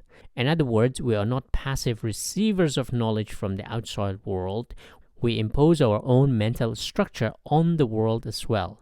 Jung's archetypes are somewhat similar in that. Through these archetypes and collective memory, we make better sense of our own experiences in the world.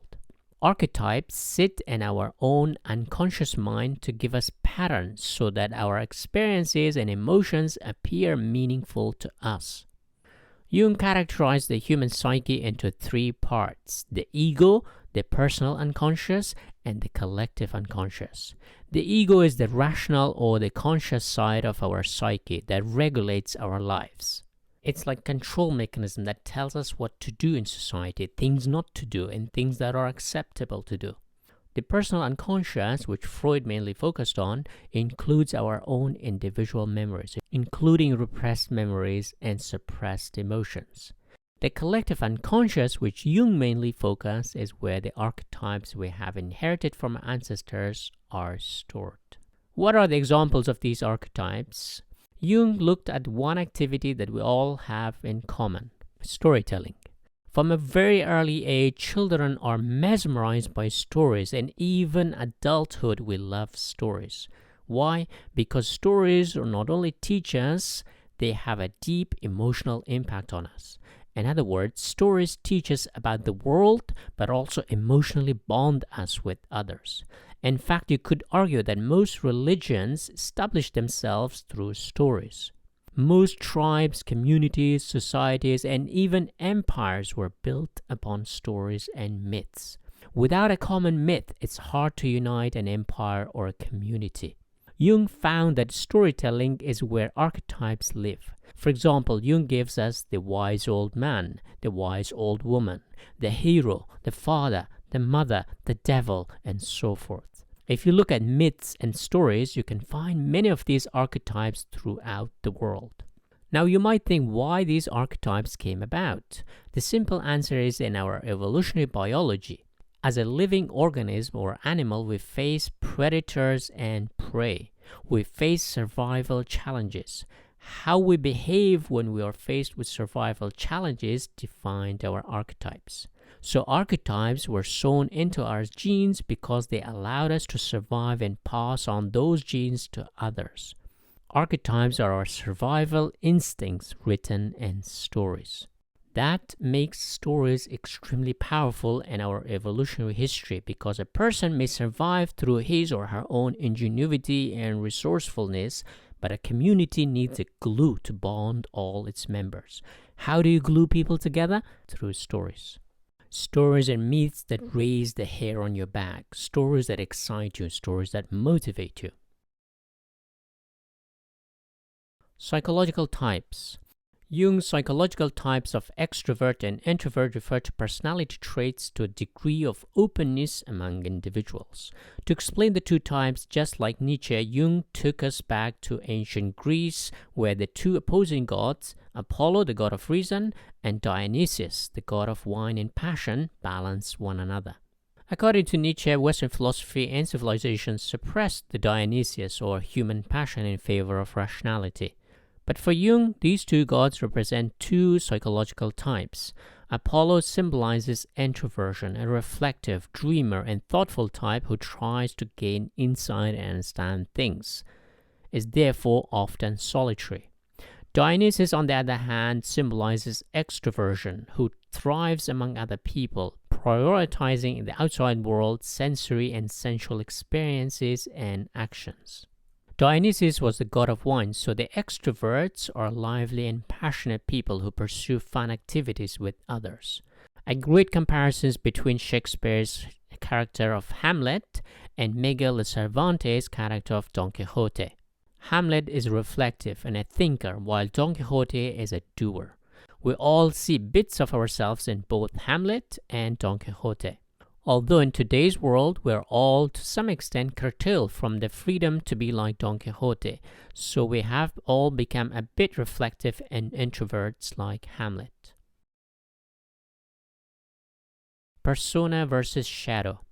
Amid all the collective memories we inherit from birth, as well as our own personal unconscious, there seems to be a lot of chaos and confusion within us. Jung presents his idea of persona, which can mean personality as well as mask, to tell us that we are not passive with the memories in our personal and collective unconscious. In fact, we try to carve ourselves a neat little persona by which we want others to know us. A good analogy would be a career. We spend years in schools and universities to carve a career path for us, and finally, we become a teacher, a doctor, engineer, or YouTuber. Persona is a similar process in which the individual consciously as well as unconsciously display a persona to the world, guided partly through the archetypes, but partly due to our own personal memories within the culture we live in, and partly due to our own conscious mind. This persona is like a mask behind which we hide our collective psyche, but also display our own perceived individuality. You could say persona is a role we play on stage in the theater we call society. It's our role, our identity. A good analogy would be a shop window. They only show the best items on sale, not the half-rotten apples that are kept in the back. When we present ourselves to others, we're careful to show some bits and hide other bits. Not only that, we're also selective about what to show depending on where we are. We might take a different persona in the presence of a beautiful woman who are we romantically interested in. But in the presence of our family members or friends, we put out a different persona altogether. The same when we go to a job interview. The Japanese have a concept called hone and tatemai. Hone means your true self or the one that you show inside your own home. Tatemai literally means outside the house, is a persona you show to others. They're vastly different. So for Jung, this public self is our own individual archetype, which we terms as persona. Of course, the persona is not totally conscious, it's mostly unconscious. But there's also a part that we don't want to show to the world. Jung calls it shadow, which is the opposite of the persona. For example, our weaknesses, shortcomings, urges, instincts that sit in the dark, we do everything to hide them from others. These are our secrets and suppressed urges or thoughts that are unacceptable within our social environment due to religious or social values and norms. But also these traits come into conflict with our own personal values and norms. A good example of the shadow in storytelling would be the villain, and in religions it's usually represented as the devil. We tend to associate the shadow with others and rarely with ourselves. The bad guys are always someone else and rarely ourselves.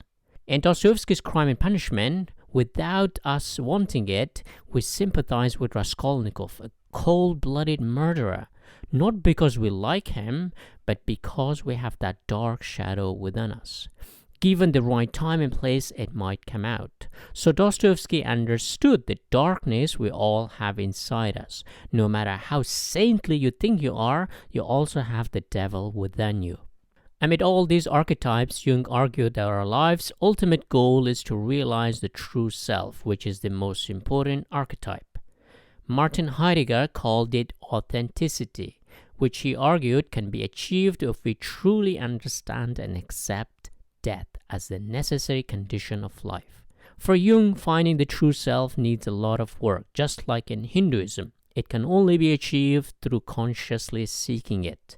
This journey he called individuation, the process as well as the ultimate purpose of a personal development in which an individual reconciles the conscious with the unconscious.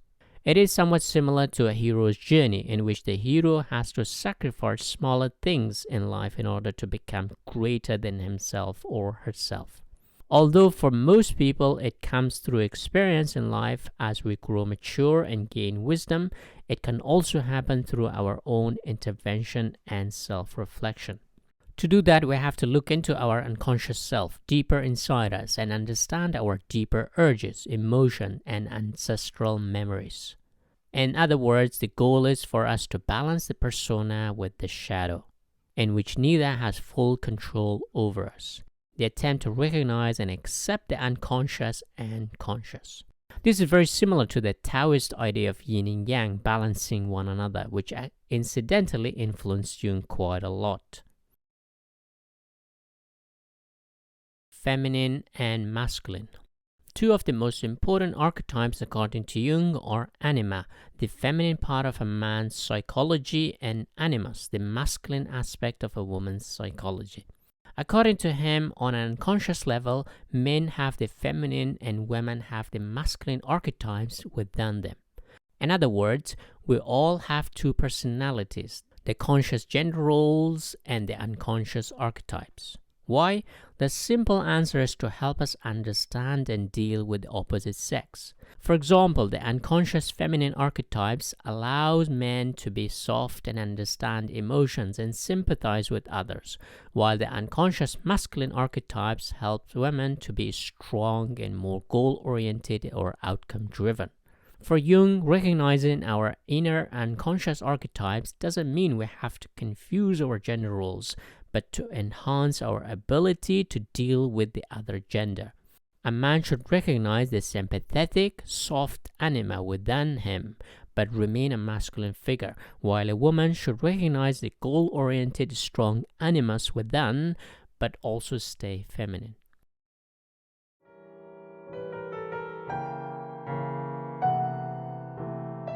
Do you think that I count the days? There's only one day left, always starting over. It's given to us at dawn and taken away from us at dusk. For thousands of years, humans believed that God created us. Therefore, we didn't need to worry about the meaning of life. God has given us a simple purpose in life. Be good so we end up in heaven. But God has also thrown a spanner in the works by giving us free will to make choices, good or bad, which determines our destination in heaven or hell.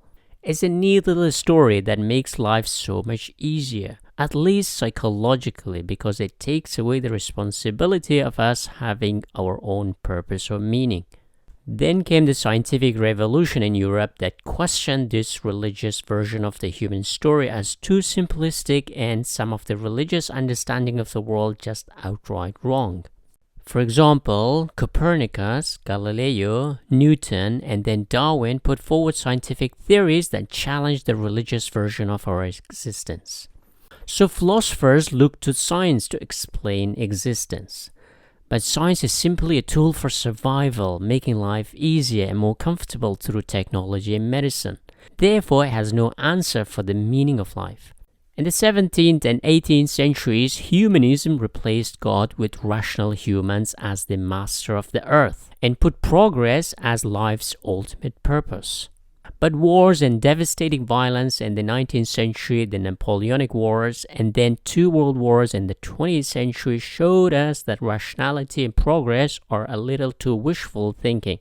We are just as violent and savage as ancient times. Only our tools and weapons have gotten better, but our psychology is still quite primitive and savage. Then came Jean-Paul Sartre, who offered a new answer to the meaning of life. He said there is no God, but the godless world is not a bad thing. It is in fact a great opportunity for us to create meaning for ourselves. Since we have no divine essence inside us from birth, it allows us to make one ourselves. Sartre replaced religion essentialism with existentialism. In other words, we have no essence prior to our existence. Therefore, it's our responsibility to make our own essence. At birth, we are a blank slate, and it's our job to draw a nice little picture or a story on that slate. So to put it somewhat crudely, religion is like a package holiday. Most things are planned, while existentialism is more like backpacking. You make up as you go along.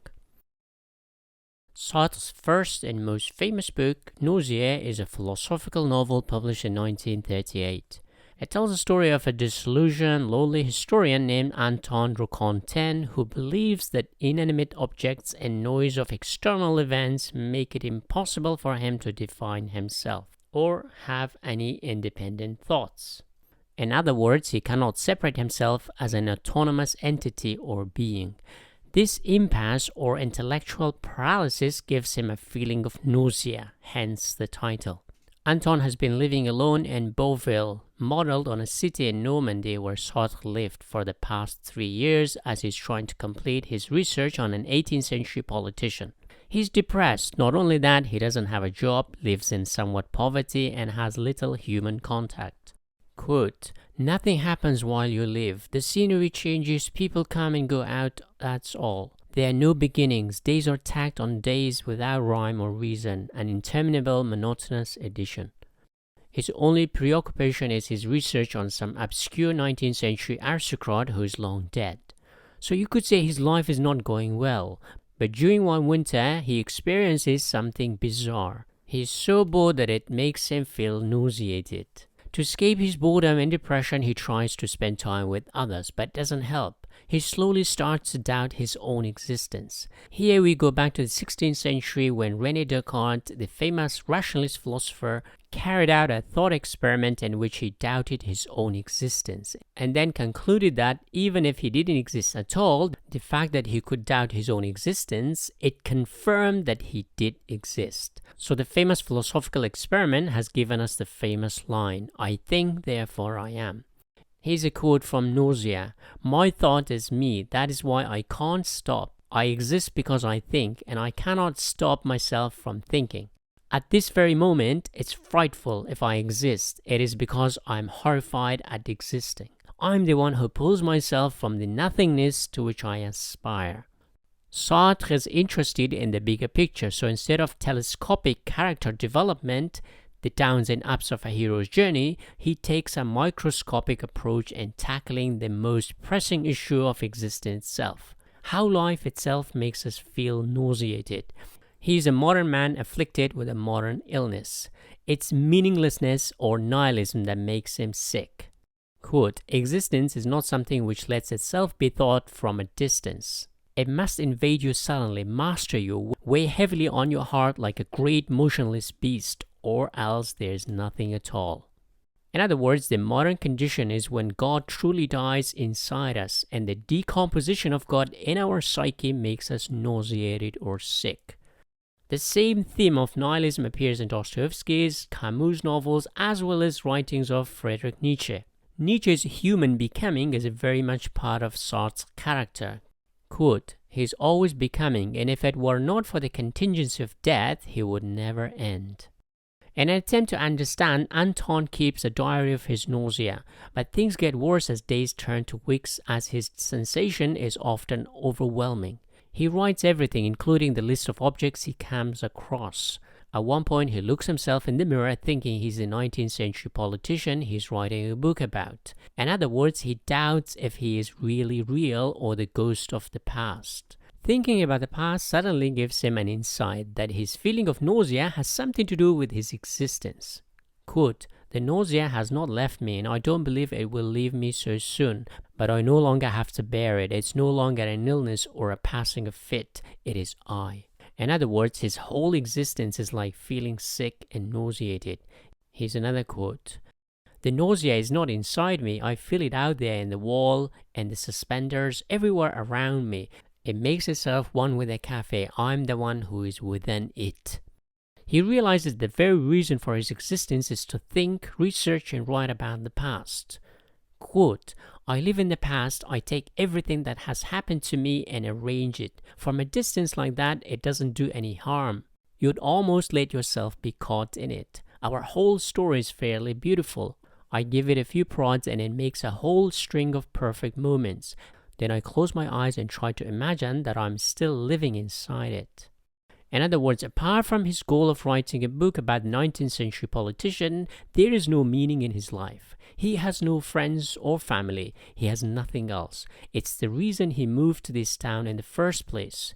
It's the reason he wakes up every morning to write. It's the reason he keeps on living. In other words, he's totally detached from the present. This alienation from others or detachment, while good for Buddhists, make him feel sick. This revelation happens in front of a chestnut tree, which is famous scene like the Newton's apple tree, which allowed him to discover gravity for the first time. For Sartre, the chestnut tree allows his character to discover the emptiness of existence, the seed of existentialism.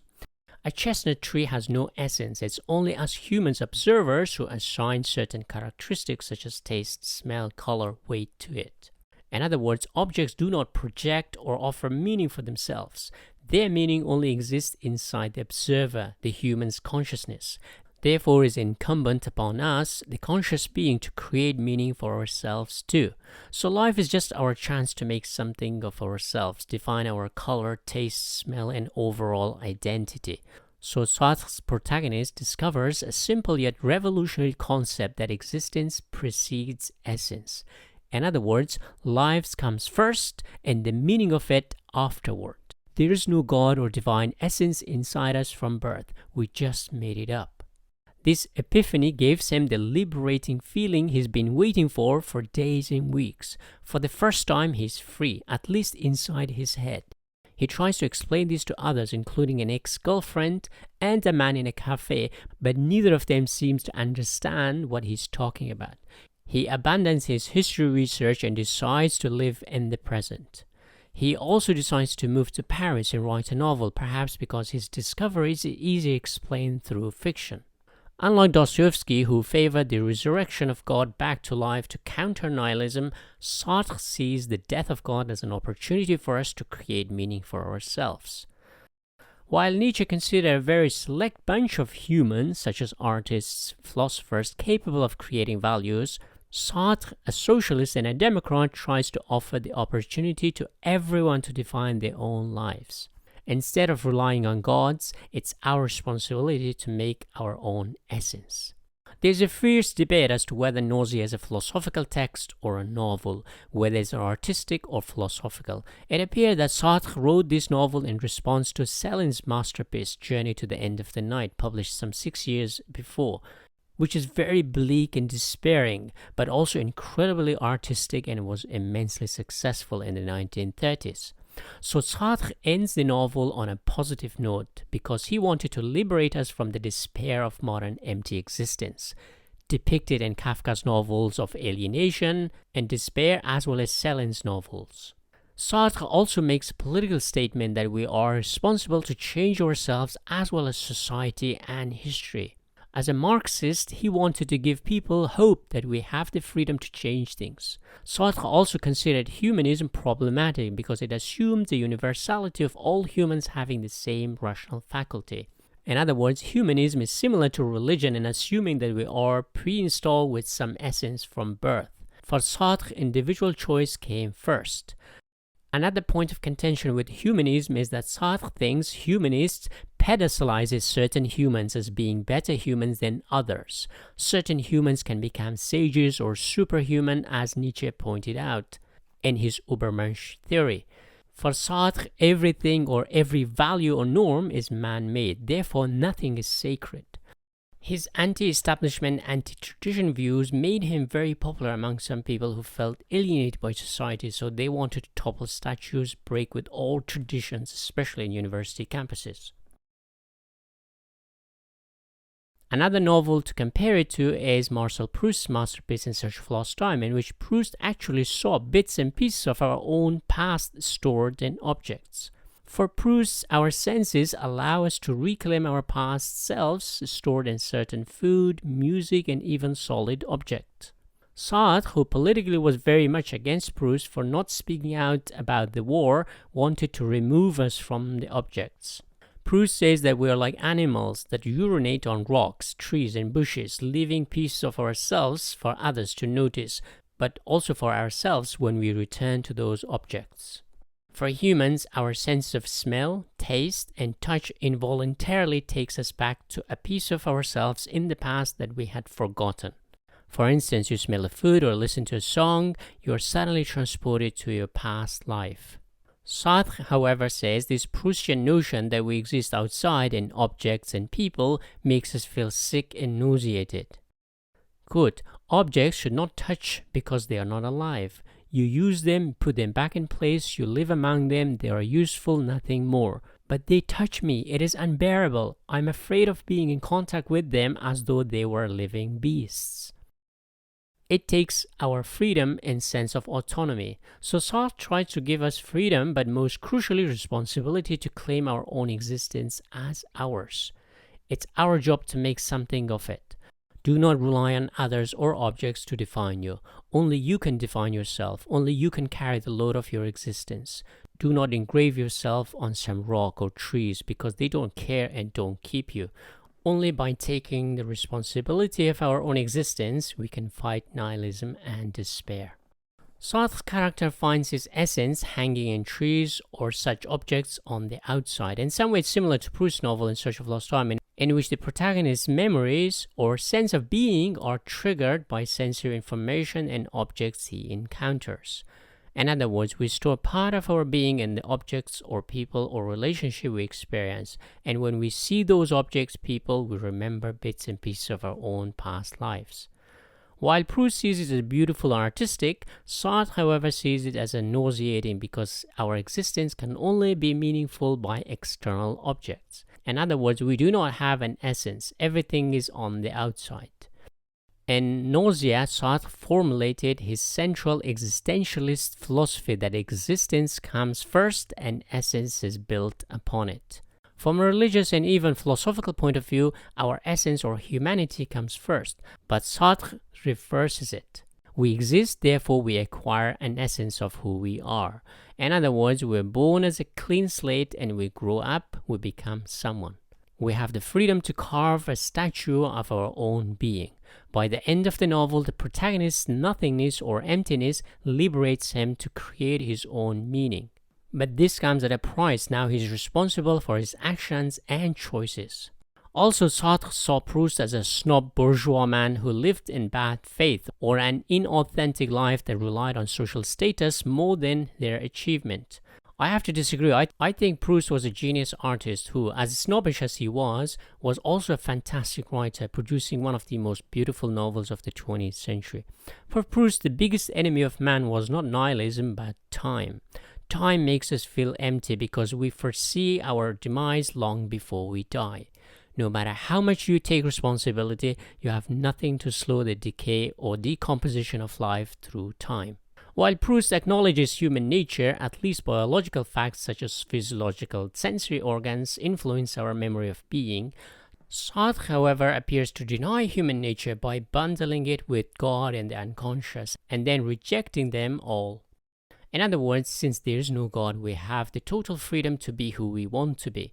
There's also the implication that you can also change your biological nature, if not in reality, at least inside your head.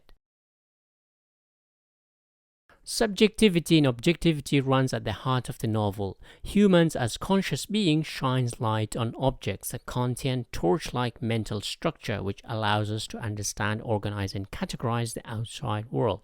But Sartre, just like Nietzsche, thinks the human itself is not a solid being, instead constantly becoming and changing. So the concrete external world is like an anchor that we try to keep ourselves afloat and stable. So the self is like a floating ghost that tries to become solidified as a self. So outside objects are like a gyroscope that keeps us stable. This instability of being for Sartre is freedom to make whatever you like to be, but also destruction as it causes anxiety, as Kierkegaard pointed out a century before Sartre. In fact, it's Kierkegaard who said that freedom causes us dizziness and anxiety. As we know, dizziness is associated with nausea, so Sartre's title and the main idea in this novel can be traced back to Kierkegaard. Having the free choice causes us anxiety seen as choice paralysis. For example, what video to watch on YouTube or Netflix. So to sum up, nausea tells the story of a man confronted with his own existence for the first time, which not only terrifies him but also makes him nauseated and sick. But he does come out of it liberated to become whoever he wanted to become. He was in charge, nobody else, no God, no human nature or society, only him alone.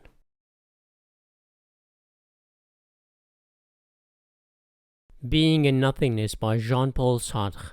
Published in 1943, Being in Nothingness, a phenomenological essay on ontology, is considered a cornerstone of the philosophy of existentialism. If Nausea is his most important fictional work, this is his most famous non-fictional work. While in German prison in the 1940s, away from all the fightings, Sartre sat down and read one of the most difficult philosophical books, Martin Heidegger's magnum opus, Being in Time, in which the German philosopher settled on the idea of death giving life a meaning it lacks. In other words, to be authentically alive, one must fully realize death. So Sartre wrote his book in reaction to Heidegger, but most crucially in response to the religious notion that we are created by God. Sartre says, no, we are nothing prior to our birth or being. We are born first, and then we become something that has an essence. We have no divine essence or divine creator. Like a flower, we germinate, grow, and blossom to become a flower. But nobody plants us, we are self-made. Sartre also responds to the psychoanalysis movement led by Sigmund Freud, who argued that beneath the conscious mind there is a whole new and hidden world called the unconscious mind, where all sorts of suppressed emotions, repressed urges, and thoughts are kept. According to psychoanalysts such as Sigmund Freud and Carl Jung, the unconscious is a much bigger part than the conscious mind. In other words, we're only aware of a fraction of what's going on inside our minds. Sartre says that is rubbish. He argues that we do not have a hidden self floating in the unconscious cave or soup, but we are what we know. Anything we are not conscious of is not us. So Sartre agrees with René Descartes, I think, therefore I am. But unlike Descartes, Sartre doesn't believe in innate knowledge from birth. For Sartre, existence precedes essence. We are born and then we develop the self. Edmund Husserl, a German philosopher, was Sartre's teacher at one point. Husserl's philosophy, phenomenology, argues that our consciousness is always conscious of something. When we know something, an object or idea or an image. This goes back to Kant, who divided knowledge into two, the world of phenomena, which is knowable through our animal senses and perception, and numina, which is the unknowable world of things in themselves. So phenomenology is the world of consciousness through the world of phenomena that we get to know through our senses, which removes or ignores the unknowable, such as God or afterlife, or even the psychoanalytical hidden subconscious or unconscious posited by Freud. So for Sartre, our consciousness is rooted in objects, not some divine essence or hidden unconscious. So Sartre says consciousness is tied to objects. It doesn't come from itself, neither from God. But Sartre also adds that not only consciousness allows us to be aware of the world, but consciousness is also aware of itself as a kind of transparent phenomena. Not only it's aware of objects, but simultaneously it's aware of this awareness. It knows that it knows. It's like a camera that can see, but also knows that it can see. In Being in Nothingness, Sartre starts with nothingness as the basis of existence, and then moves on to how we fill this void with societal role or fake identity. And finally, he also rejects psychoanalysis of Freud. But first, what is nothingness? To understand nothingness, let's imagine an object we call Mr. Self, who bumps into objects and obstacles like rocks in space. Through these random collisions, it shapes itself into something.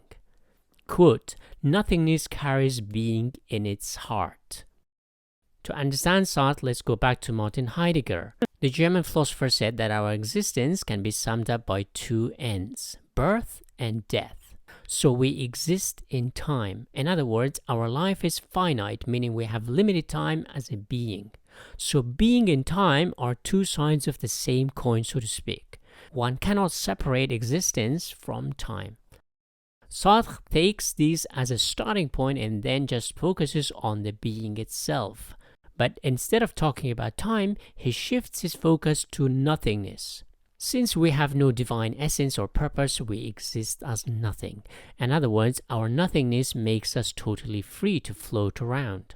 But this nothing being has to deal with the external world, such as objects or other people, which curtail our freedom. Through our interactions with the world and other people, we have to make choices, which limits our freedom, but also causes us to feel anxiety. To escape these constraints or this limit on our freedom, we escape into our imagination, or rely on someone else for guidance, or defer authority to a figure such as God to make choices for us. In other words, existence is like walking in the wilderness that is full of dangerous pitfalls, which limit our freedom. So to escape this non-freedom, we seek answers in our mind by imagining things or inventing things. This often leads us to act unconsciously or take roles in life or take refuge within an identity given to us, like nationality, job, activist, etc., like some flushed out characters in a novel. For example, I'm a YouTuber because I want to fill the void of my existence. We take on roles in order to escape our anguish for the lack of choices, but also for the abundance of choices we experience. Since we are sandwiched between an unbridled imagination or thought and tightly constrained world and regulated actions, we develop a sense of self. In other words, the self is created by free thoughts floating in nothingness, colliding with the unfree outside world of existence. Hence, we are beings in nothingness. A good analogy might be a planet. It started as a misshapen rock floating about until it lost its edges through gravity or collisions with other objects in space, and took a more spherical shape and found a stable orbit in which it can exist. Although for Sartre, humans are different because we exist, not like an object in itself, like a rock or a tree, but also exist for itself, which means we are also aware of our existence. To escape this awareness, we take a role like a teacher, which means we exist in itself. In other words, we fulfill a role, which means we exist for others, not for ourselves. But we can never fully become a thing in itself. We can only manage it for a time, and we have to convince ourselves to be a teacher, a thing in itself. In an attempt to become a teacher, a Frenchman, or a YouTuber, we try to convince ourselves to be what we are not. This is bad faith. So we come out of nothingness, but we want to be something. To fill the void, we almost fake it, which is bad faith. Bad faith for Sartre simply means living a false existence or self-deception, which is also close to a Marxist notion of false consciousness, prevalent among the working class who buy into their pride in nationalism or identity as peaceful moral citizens, or good workers, which prevent them from rebelling against an exploitative system. Marx wanted all workers to unite to overthrow the system, but they rarely did. So he blamed on false consciousness, which prevent the workers see themselves as victims.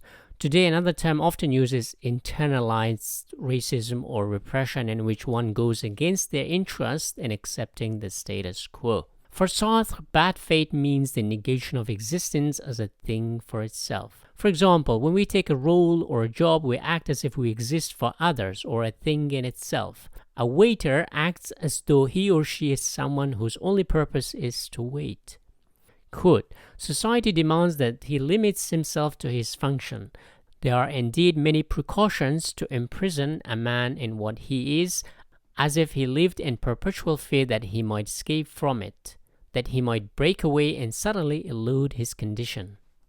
In other words, their entire being is reduced to their job. This is also true in terms of social status, nationality, a fan of a sports team, etc. For Sartre, humans as sentient beings, we cannot fully become a thing in itself. So what we often do is attempt or pretend to be a teacher or a YouTuber, reducing our entire existence to one role. This is bad faith or self-deception. Why do we do it? It limits our freedom or endless choices we face in life, which is in a way a coping mechanism, because a defined role or action can calm us down. We don't have to worry about making choices or mistakes. In other words, endless freedom or choices can paralyze us. To escape bad faith, Sartre says we must accept our existence as what it is, not something that is not. An authentic person has endless choices at any moment as he or she is facing the future. But as a waiter, he or she limits it to one choice, which is inauthentic or bad faith. For Sartre, bad faith also includes social norms, moral values, religious dogmas, and legal obligations, which limit our existential journey of fulfillment as true authentic beings. While social or moral values are created by others, Sartre also considers thinking too much about our own past as bad faith. We always limit our future projections to what happened to us in the past, so this is also bad faith.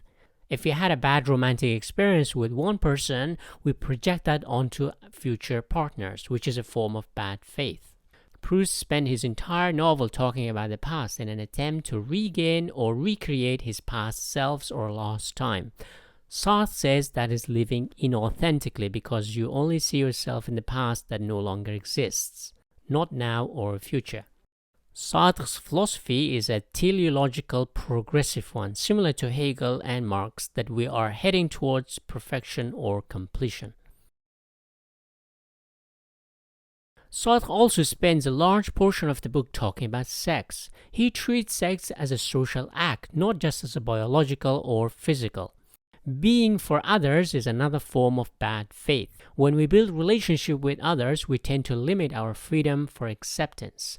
Sartre gives the example of a shop mannequin that we sometimes mistake for a real person. We behave differently when we realize it's not a person. This shows how much we regulate our behavior for others depending on the kind of relationships we have. The closer, the more we curtail our own and their freedom to be for themselves rather than for others. So our purpose becomes being for others, not free existence per se. We exist to maintain the happiness of the other. For instance, you do everything to make your partner happy, which Sartre says is nothing but emotional alienation, because our entire being is taken hostage by how they make us feel and how we make them feel. So love is nothing but a bad faith conflict or a battleground for control of the other. You want them and you want them for yourself and nobody else. No wonder Sartre had an open relationship with Simone. In reality, Simone didn't exercise that freedom as much as Sartre did, which perhaps shows that men and women are different on a biological level. Men have millions of sperms ready at any moment, while women only have one egg, which dictates the level and intensity of sexual urge among the sexes. Sartre, however, rejects a biological reason for sex. Sex for Sartre is our attempt to create a completion, but upon orgasm you go back to square one. This stems from nothingness and emptiness of existence. You hike up a mountain or jump on a bungee, and at the end it's never complete. I think Sartre stretches it a bit by saying that there is no biological basis for sex. Evolution doesn't care about Sartre's opinion because he failed to procreate, so his genes died with him. But Sartre does make sex different from other basic human urges such as food and survival, because for sex to happen, you need another person, unless you go the DIY route.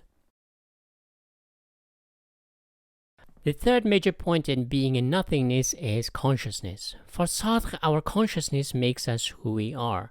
Anything we are not conscious of or aware of is not us.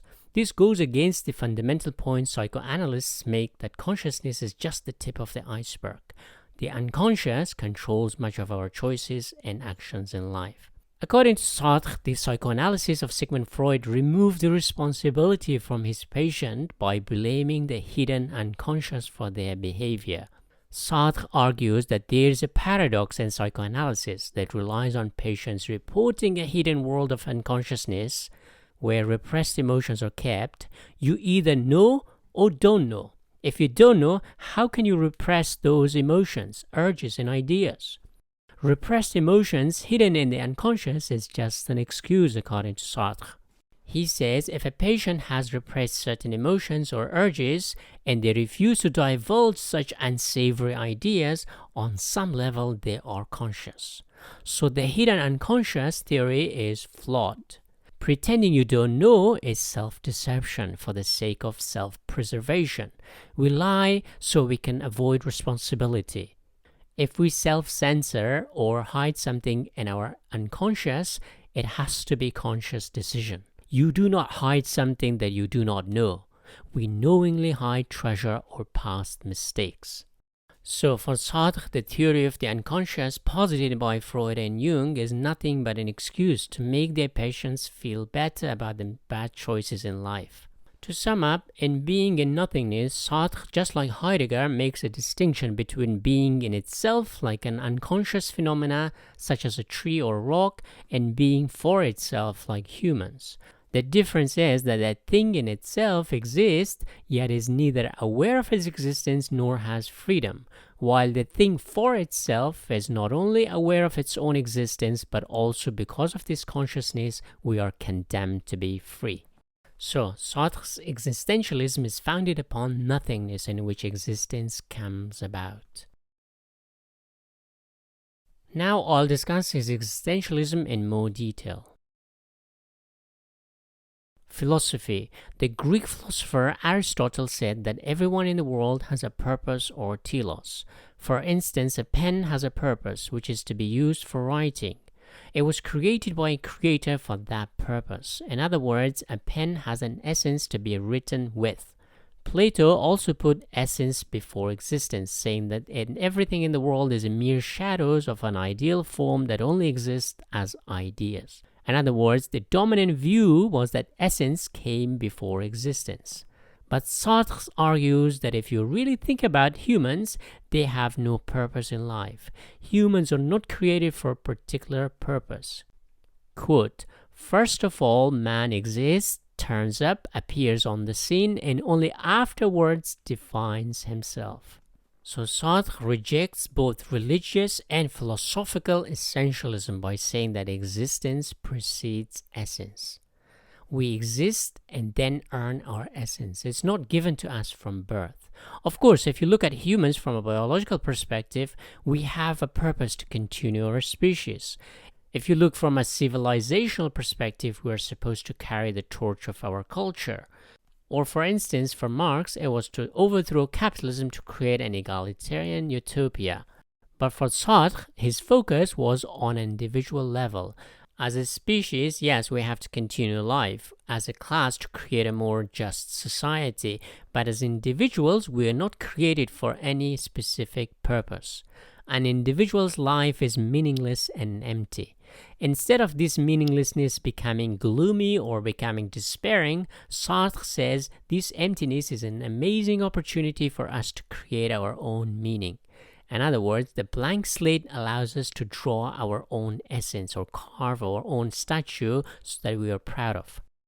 Quote, "As far as men go, it's not what they are that interests me, but what they can become." The German philosopher Immanuel Kant in his theory of knowledge made a distinction between phenomena, our experience of the world, and numina, the world in itself, which we cannot know. In other words, our knowledge of the world is limited to our experience of the phenomenal world. As a result, we cannot know the world in itself. Sartre used the distinction between the phenomena and numina in a sense to devise his own existential theory. According to Sartre, there is a distinction between an object in itself and an object for itself. What is the distinction? To understand this, let's look at a pen. A pen is an object in itself. It has a purpose because someone created it for a specific purpose. It cannot change its purpose. So a pen is an object in itself. It can only react if someone pushes it on a paper. It cannot write on its own accord.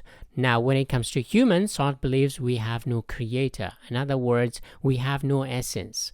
We start from nothingness. Most philosophers in history believed in human essence coming first, so essentialism has been the dominant approach in philosophy. Sartre, however, turned it on its head, saying that everything starts with existence, so existentialism was born. This blank slate philosophy allows us to carve our own unique essence. This means we can be like an object for itself because we are conscious of our existence and we can create our own purpose. Since we are born blank slates, nothingness is our essence, so this gives us the chance to become an object for itself. Of course, Sartre understood that a lot of people do not take the opportunity to become who they want to be. Instead, most people regress to being like objects in themselves. They react to the world. They either believe in God or other moral authority telling them what to do. To free ourselves from this state of existence for others, we ought to become active and take initiative to carve a unique self, which means taking responsibility for our own life and our own actions. Those who rely on the authority of others tend to be reactive to the world and often blame others for their misfortunes. They blame their fate. They consider themselves victims. Sartre instead wanted people to use their nothingness to create their own essence. In his most influential book, Being in Nothingness, Sartre argues that we are born without an essence. In other words, we exist before we become who we are. Since we do not come pre-assembled as who we are, this gives us the freedom to find our essence. As an atheist, Sartre didn't believe in the existence of God or divine creator. He famously said that we are condemned to be free. This freedom allows us to make choices in life, select certain paths for ourselves. But this freedom comes, as Uncle Ben said, with responsibility. Sartre read Martin Heidegger's famous book Being in Time, in which the German philosopher located human authenticity in our awareness of death. In other words, when we are fully awake to the idea of death, we can live authentically. The opposite of authentic life would be escaping from reality of death or lying to ourselves or even trying to distract ourselves from it by focusing on other things or not taking responsibility for our own lives. Sartre has a similar view that our awareness of death can shift our focus from knowing reality to experiencing reality. It makes us choose our actions and expressions. It is through our thoughtful actions we earn our essence of who we are. In other words, we're free in how we act or react to the outside world. And this freedom comes with responsibility once we do take steps in life. As conscious beings, we are aware of what we do. Not only that, we are also self-aware of how we feel and perceive ourselves and others. This self-awareness forces us to judge our own actions carefully. Not only that, it also allows us to judge others. Since we judge others, others judge us. In his famous 1944 play No Exit, he famously said that hell is other people. In other words, we are constantly judged by others, so we try to present ourselves that is appealing to others. It becomes even worse after our death. We enter a hell in which others judge you without you being able to defend yourself. Sartre was also influenced by the Danish philosopher Søren Kierkegaard, who is considered the first existentialist philosopher. Sartre, however, had a big problem with Kierkegaard because the Danish philosopher believed in God. Sartre was an atheist, so he turned Kierkegaard's good faith, a man's belief in God, on its head and used the negative adjective bad faith as denying your own freedom or relying on divine power to make excuses for yourself. By giving power to God or another external entity, an individual is losing their autonomy and power to shape their life.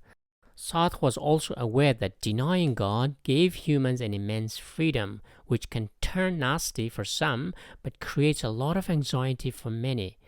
Kierkegaard too was aware that our anxiety, for the most part, stems from our freedom to make choices, and we have to live with those choices. Sartre also recognized the anguish this freedom causes, but for Sartre, to lessen the anxiety of our choices, he argued that each choice we make should be judged on its own merits. We should not judge someone by their prior history, but on action in hand. This liberates the individual from their tribal or religious affiliations and past lives, and gives the responsibility, but most crucially the authority, to the individual. Most philosophers prior to him had an essentialist view of the person. Sartre rejected essentialism, a philosophy that gave us humans essence we have no control over. From an essentialist perspective, if someone makes a mistake, the entire person is tainted. But Sartre takes a more empirical approach in which he judges each action in isolation rather than the entirety of the person in question. In other words, Sartre's existentialism liberates the individual from their social, historical, or religious ties and even their past history. Sartre also uses a content moral imperative to tell the individual to act in a way that if everyone acted in that same way, it would not create chaos. In other words, whatever you do, you should be able to accept everyone else on the planet to be able to do the same thing. So Sartre believed in a moral universalism. You should treat others in a way you want to be treated by others.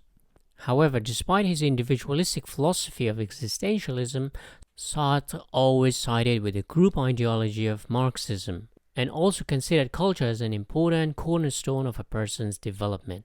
His philosophy of existentialism, that we can shape our own destiny, can be traced back to Hegel and Marx. For both Marx and Hegel, we are the product of history and we can also affect history. Marx famously said that it's our job to change history. Sartre has the same belief that we are capable of changing history and society. He believed in an egalitarian world in which the poor were able to participate in the social and political sphere as the rich had done for centuries. Despite calling himself an anarchist, his political and philosophical views often contradicted each other. On the one hand, he gave the individual the freedom to carve something of themselves and take responsibility, but on the other hand, he was active in social protests and defended the Soviets, which curtailed individual freedom in the Soviet Union. He recognized the power of the media and the elite in shaping people's opinions, so in reality not everyone was free to carve an essence of themselves. So he struggled between class identity and individual identity throughout his life. As a member of a bourgeois class and later an influential public figure, he enjoyed far more autonomy than the average French person did. Of course, Sartre's political involvement can be separated from his philosophy.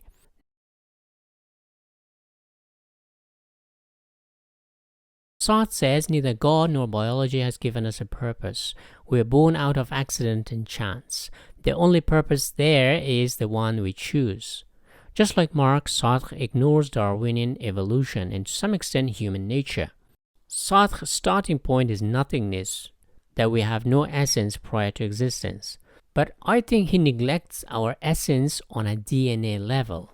While we may not have our individual self from birth, we do have a DNA fingerprint that shapes our height, nose, eye color, and some other traits.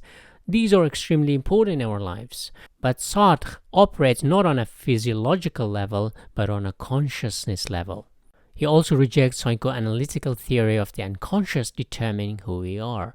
Sartre's philosophy operates totally on a conscious level. In other words, Sartre gives the human rational faculty too much credit. In reality, however, we are quite irrational when it comes to important decisions in life. For example, the urge to have sex and have children is extremely strong in us, and Schopenhauer understood that it is irrational and controlled by the blind will within us. I guess Sartre tries to wake us up that our purpose is not to continue life, so we have sex just for pleasure, not make babies. While men and women have similar intellectual capacity, the way we view the opposite gender is extremely different. In fact, his open relationship with Simone de Beauvoir shows that. While Sartre was having sex with multiple women, Simone didn't have the same thirst for sex with other men. While Sartre was perhaps aware of such things, he made light of biological hardwiring that we may not be able to change. While today people are free to change their life, identity, gender, nationality, etc., Sartre's philosophy is a little too optimistic when it comes to creating our own identity to whatever we want. In reality, a lot of what we do is predetermined by our biology. Sartre himself didn't define himself within a single day or a month or a year. It took him years and years to become what he was. He dedicated years of hard work to become a philosopher and a writer. Today we all want quick solutions and shortcuts. Unfortunately, those quick fixes and shortcuts may help us in the meantime. They may not be the answer in the long run. While the Instagram filter makes me very beautiful, I cannot ignore the ugly dude I see in the mirror every morning. Jean-Paul Sartre's philosophy of existentialism liberates us from God, tradition, societal norms and values, which we sometimes take for granted. But being free comes with a huge responsibility. I think in today's world we all like freedom, but we rarely like taking accountability for our actions and the consequences of our actions. Just as freedom is empowering, taking responsibility is even more empowering because it makes you think on how best to sculpt your own life. You are the artist of your own existence, nobody else. Being alive is a precious opportunity, and it's our responsibility to carve a beautiful existence out of it. If you believe in religion or divine power, you may have a clear path between life and afterlife. You may have a neat little story that explains life's ultimate meaning and purpose. But what if you don't believe in God? What is your story as an atheist? How do you find meaning? One of the biggest human dilemmas is our deep urge or quest for meaning in life, yet when you ask the universe for meaning, it doesn't answer. It's like you spend your entire life writing letters to someone who never replies. At the core of every human being, there is this desire for meaning, but the world doesn't care. Philosophers have tried to come up with a good answer.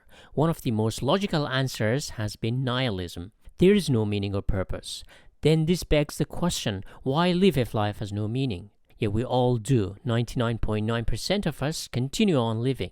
So what is going on? Of course, some thinkers like Dostoevsky return to religion and tradition as a response to nihilism. Other philosophers like Nietzsche offered artistic creativity in philosophical endeavor, but it only applies to a select minority of artist geniuses who are capable of creating values in society that transcend their own lives. What about the rest of us, the other 95% of us? Albert Camus, the French novelist and philosopher, however, offered an alternative to both religion and nihilism that applies to the majority of us. He argued that life is absurd, meaningless, and contradictory, and it sucks. However, despite its meaninglessness, absurdity, and contradiction, we grow to love life. Why? To answer this, Camus, just like his mentor Nietzsche, returned to pre-Christian ancient Greece for an answer. Nietzsche argued that religions, Christianity in particular, had corrupted the human mind by obsessing over and giving priority to afterlife. As a result, we neglect this life, always thinking the grass is greener in heaven. The ancient Greeks, however, valued this life despite believing in an afterlife. A Happy Death. Albert Camus' first novel, A Happy Death, was written sometime between 1936 and 1938, but was published after his death in 1971. Basically, in this novella, Camus tried to respond to Schopenhauer and Nietzsche. Schopenhauer argued that on a deeper level, humans are driven by a blind will to life. We can't help but continue living despite how miserable it might be. Nietzsche thought this will to life or survival was too passive, so he changed the will to life to will to power, to energize it a bit and give it a bit of oomph. Albert Camus, however, said life is not about surviving or conquering, but it's about our deep desire to be happy. So will to happiness is the premise of this novel. First thing, it's a short novella in two parts. Part 1, titled Natural Death, is about Patrice Marceau, incidentally the same name as the protagonist of Camus' most famous novel, The Stranger. He has a boring life, a boring job, and a partner he doesn't really love. It's very much an early version of The Stranger. Upon meeting a wealthy yet a disabled man, he decides to kill him to take his money. This is like Raskolnikov in Crime and Punishment, except that Raskolnikov never manages to use the money he steals. Part 2 is titled Conscious Death, depicts Marceau's life after he's rich. He still fails to find happiness despite seeking it anywhere and everywhere. At the end, he becomes seriously ill, and on the verge of death, he's finally happy. It's an ironic tale of a man seeking a happy life who ends up getting happiness when he's close to death. Albert Camus reverses natural death with conscious death. The murder in part 1 is titled as natural death because in nature death comes somewhat abruptly, while dying of an illness in part 2 is a conscious death because we are aware of it. The novel raises some important questions like how much we strive for happiness yet we fail to be happy. In other words, we seek happiness but we don't know how to be happy. It's like a book collector who collects endless books yet cannot read. The Stranger. Published 1942, The Stranger is Camus' most famous novel. It tells the story of Meursault, a Frenchman who lives in Algeria. The story has three main plot points, or three deaths: the death of Meursault's mother, the murder of an Arab man, and finally his own execution. The awareness of death makes humans unique in the animal kingdom, so each death awakens something in Meursault from his animal state of indifference and gives him clarity of sort. If Sartre said we are condemned to be free, Camus says we are condemned to death, but also to be guilty. So at the heart of the novel is this central question which Camus poses himself. Quote, "In our society, any man who does not weep at his mother's funeral runs the risk of being sentenced to death." In other words, Meursault is not only guilty for killing someone, but also because he didn't cry at his mother's funeral. That's the kind of man he is, emotionally unavailable, a term used by women today to describe some men.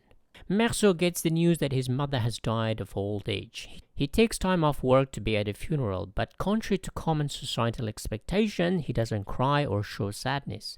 He acts as though nothing has happened. He drinks, he smokes, he has sex with his girlfriend. He even helps his neighbor, Raymond, to have a revenge sex with an Arab woman who might have betrayed him. Not only that, when Raymond is arrested for assaulting the girl, Meursault helps his friend, parroting his friend's words to the police that the woman was unfaithful. Meursault doesn't ask questions and does not think if his action might hurt someone. He simply does what he feels at the moment. In other words, he feels no guilt of what happened in the past because he is always in the present, so to speak. For example, he's shocked to hear that some people negatively judged him when he sent his mother to live in a nursing home. When Meursault's boss asks him if he wants to work in a company's branch in Paris, he says whatever. When his girlfriend Marie asks him if they should get married, his answer is the same: whatever makes you happy. He doesn't care either way. His indifferent attitude to life is a real time bomb, so Camus cranks it up a notch. One day on a beach, Meursault's friend Raymond is attacked by the brother of the Arab woman he had assaulted with a knife. Raymond gets his gun to shoot, but Meursault grabs the gun from him to stop the murder. Incidentally, none of the Arab characters are named in the novel. Whether conscious or subconscious Camus' part, it shows the disparity of life between the French and the Arabs in Algeria back then. Later that day, Meursault, while walking on the same beach, encounters the same Arab man with a knife. Meursault still has Raymond's pistol, so he shoots the Arab man not one time but 5 times. He's arrested and put in jail. He promptly confesses to the murder. But why did you kill him? His only explanation is that the sun was too hot and bright, so he acted instinctively and somewhat reflexively. That's it. While in prison, days turn to weeks, then months and years as he waits for his trial. In court, the focus is not so much on the murder of an Arab man, but more on Meursault's inability to cry at his mother's funeral. Camus inadvertently shows the disparity of life in Algeria. An actual Arab man is murdered, yet the prosecutor is more focused on him not crying at his European mother's funeral. To be fair to Camus, he perhaps wanted to expose the legal system not from a racial viewpoint, but from an existential viewpoint. That if someone doesn't know how to cry, he is guilty. If women can cry, why can't men? That's the main question the novel poses. Because he failed to cry, the prosecutor portrays him as a remorseless monster. He's sentenced to death. As he waits for his execution, Meursault refuses to see a priest because he doesn't believe in God, and sees no physical way out of certain death. As Dostoevsky said in his novel The Idiot, in nature when you face death, either a wild beast attacking you or your enemy in wars, there's always some hope of survival because you can battle or struggle to live. But when the state condemns you to death, there is no hope, no chance to escape. Death is the only certainty. Meursault spends days soul-searching to understand his fate. Finally, he settles on one incredible conclusion. Meursault tells the priest that we can escape from everything, but nobody can escape death. It doesn't matter how you die, but we all do. This fate is sown in us from the day we're born. This simple yet profound conclusion allows Meursault to accept his fate. Not only that, the mere act of expressing himself or yelling those words at the priest also liberates Meursault in a kind of Freudian talking therapy or church confession. He reflects, perhaps for the very first time in his life. He's finally awakened to the human condition. He was an animal, but now he realizes death as a human experience. Meursault is finally happy. Not only that, he's looking forward to the execution to hear the hatred of the crowd so he won't be alone while dying. In The Stranger, Albert Camus raises two important issues: our human awareness of death and feeling guilt. The novel has three deaths: one natural, one illegal murder, and one legal murder or execution. The first death, the death of his mother, arouses little in Meursault. He's also indifferent to the second death which he causes. But when it comes to his own execution, he finally wakes up and is completely lucid. Evolutionarily speaking, humans are perhaps the only species aware of its own death, which heightens our sense of consciousness. As Martin Heidegger, the German philosopher, said, the awareness of death makes human life authentic and meaningful. Albert Camus echoes that, arguing that death brings clarity to our lives. It makes us more conscious to live a fuller life. The second issue in the novel is guilt. Meursault is on trial for the murder, but the focus is mainly on him not crying at his mother's funeral. Camus, perhaps just like his later compatriot Michel Foucault, was pointing out that modernity replaced physical punishment with psychological punishment. Pre-modern world generally punished criminals through physical ordeals, while the modern legal system stopped physical punishment for the most part and instead introduced psychological punishment by making sure one feels guilt. This is perhaps due to the modern man being too rational. Meursault is an honest man who confesses to the murder without going through the Raskolnikov ordeal in Crime and Punishment. But his confession is not enough, so the prosecution tries to break Meursault's indifference, icy interior by making him feel guilty. So Camus says to be a modern man is not to be free, as his fellow writer Sartre said, but to be guilty and cry. Modernity on a fundamental level is an attempt to tame nature to benefit humans. But modernity also wants to domesticate men and break their spirit by making them accept guilt, feel vulnerable, and cry. So during the trial, all the effort was on making sure Meursault felt guilt. Not so much for the murder, but for not crying at his mother's funeral. Today, if men don't cry or show vulnerability or emotions, they are sometimes labeled as toxically masculine. Meursault's indifference or carefree attitude towards others makes him dangerous to society. One has to tame him. By depicting Meursault as a complex character, Camus recognized that making him feel guilty is a process of taming the wild animal, turning a wolf into a domestic dog. While it makes the society safer, it can also break the spirit of others. When a person is on trial, the focus is not on him, but others, making him an example to others. Judicial process is less about punishing the criminal on trial, but more about taming the rest of society through fear of punishment. Meursault is not tamed. Guilt doesn't tame a man. Even death doesn't tame him. Death makes you realize you're not a stranger, just like everyone else, just another human being understanding and anticipating death. He understands that he's no different from his mother. Knowing that he's connected to others by experiencing death is liberating and finally brings him happiness. He's part of a bigger picture. The Plague, published in 1947, is also set in Algeria in the town of Oran, where people are confronted with a plague epidemic caused by rats. It's a bit of Kafkaesque novel about how individual humans are at the mercy of their fate and society, and how death is cruel and random. The novel starts with scores of dead rats appearing on the streets of Oran.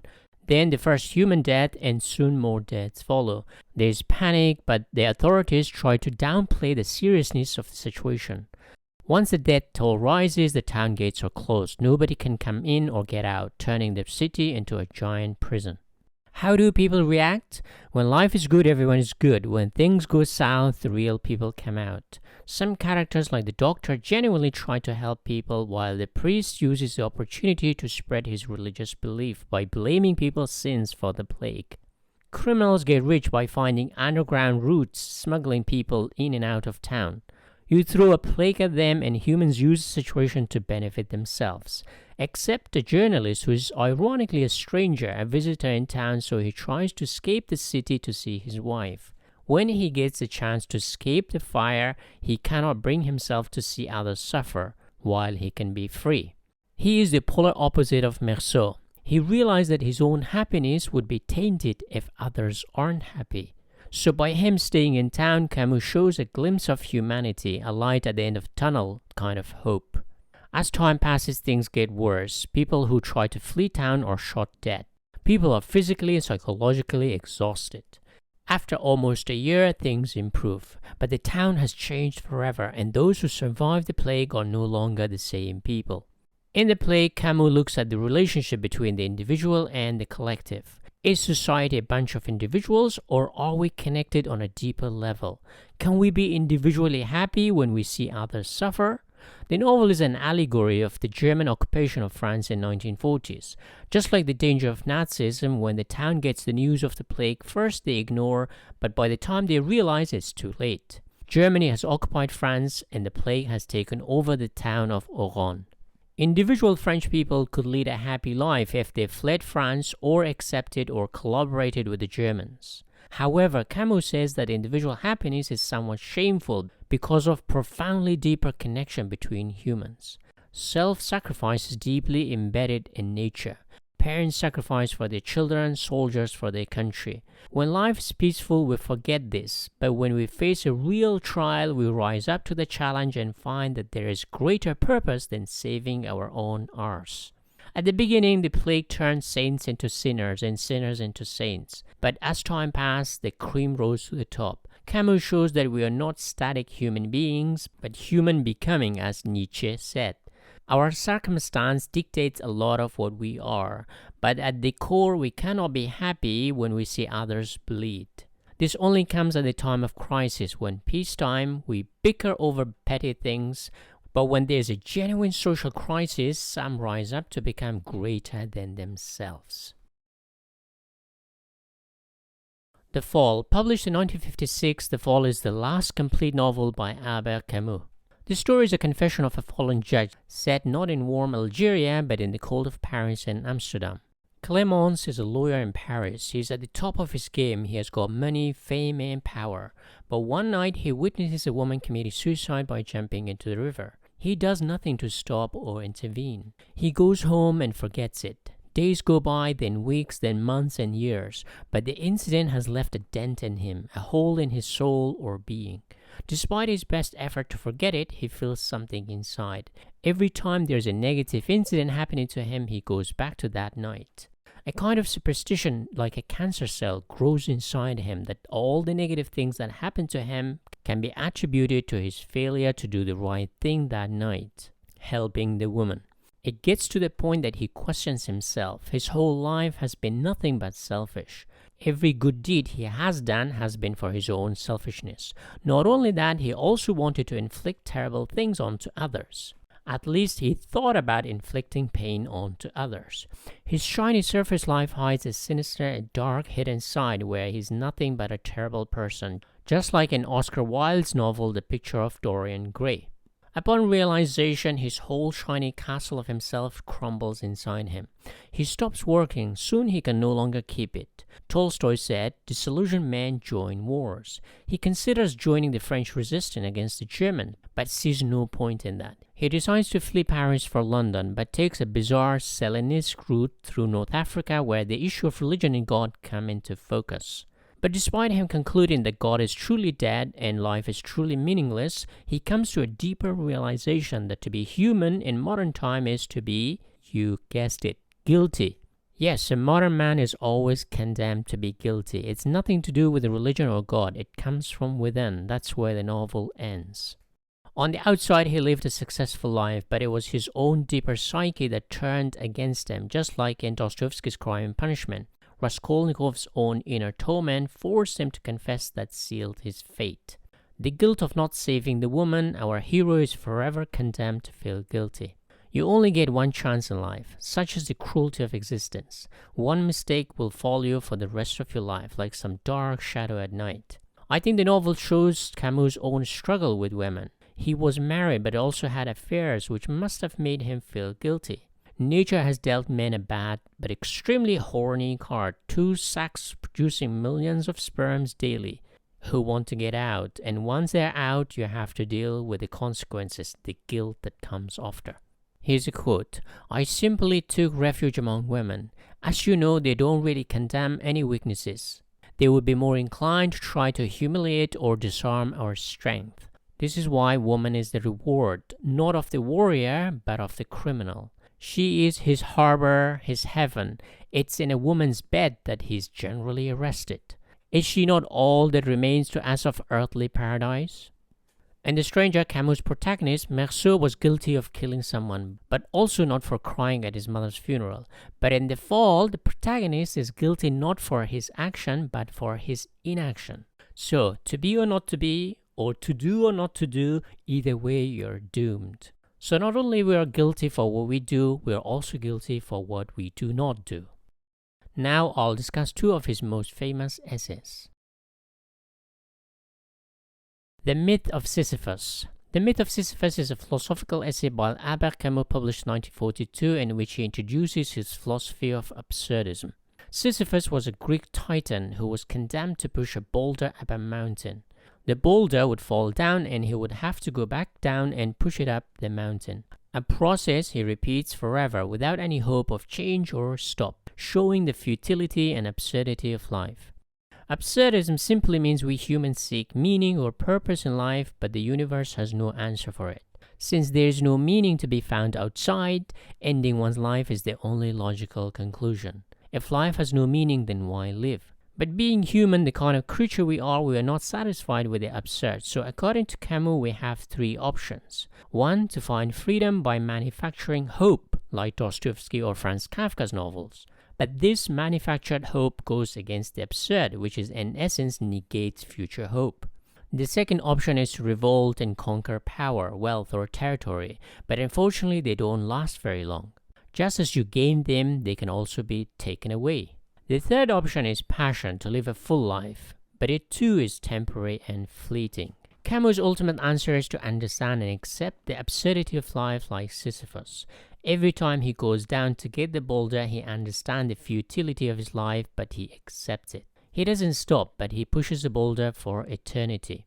Life in essence is absurd, contradictory, and futile. But for that absurdity, contradiction, and futility to exist, human life is necessary. In other words, because life is absurd, it gives us the impetus to continue living. The alternative would be a religious view of the afterlife and heaven, which negates this life as meaningless. As I said earlier, if babies go straight to heaven, then this life is not worth living. So Camus argues that the absurdity of this life makes it even more worth living. For Camus, life's happiness is not its meaning or purpose, but in the struggle of life itself. In other words, we find joy not in life being easy or straight path. Instead, our truest joy comes from life being a struggle, contradiction, and absurd. Camus concludes, quote, "The struggle itself is enough to fill a man's heart. One must imagine Sisyphus happy." Why? Because he accepts the absurdity of life. The Rebel. The Rebel is another philosophical essay by Albert Camus published in 1951. Here too, Camus tries to answer the inherent injustice of the world. Despite being an atheist, Camus inherits a deep Christian value of universal justice from Marxism. I've said this before, Marxism is a materialist reinterpretation of Christianity, as they both emphasize a future utopia with universal equality and justice. So in this essay, Camus tries to bridge the huge gap between Marx and Nietzsche.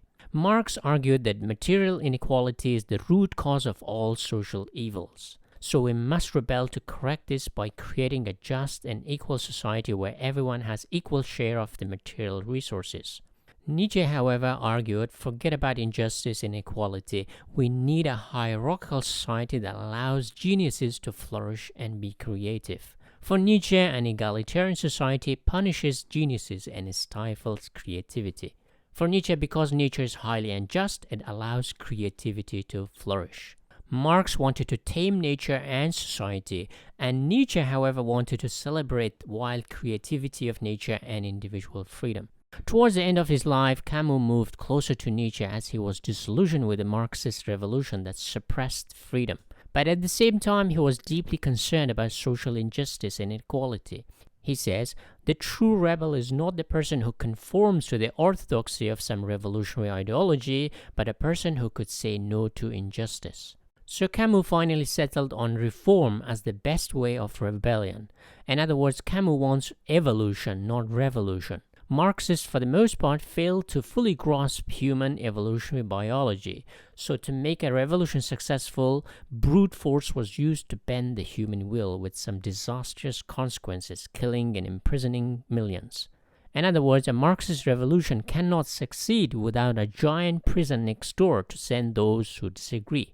So Camus understood that human nature is more geared for evolution and reform, not so much for a bloody revolution.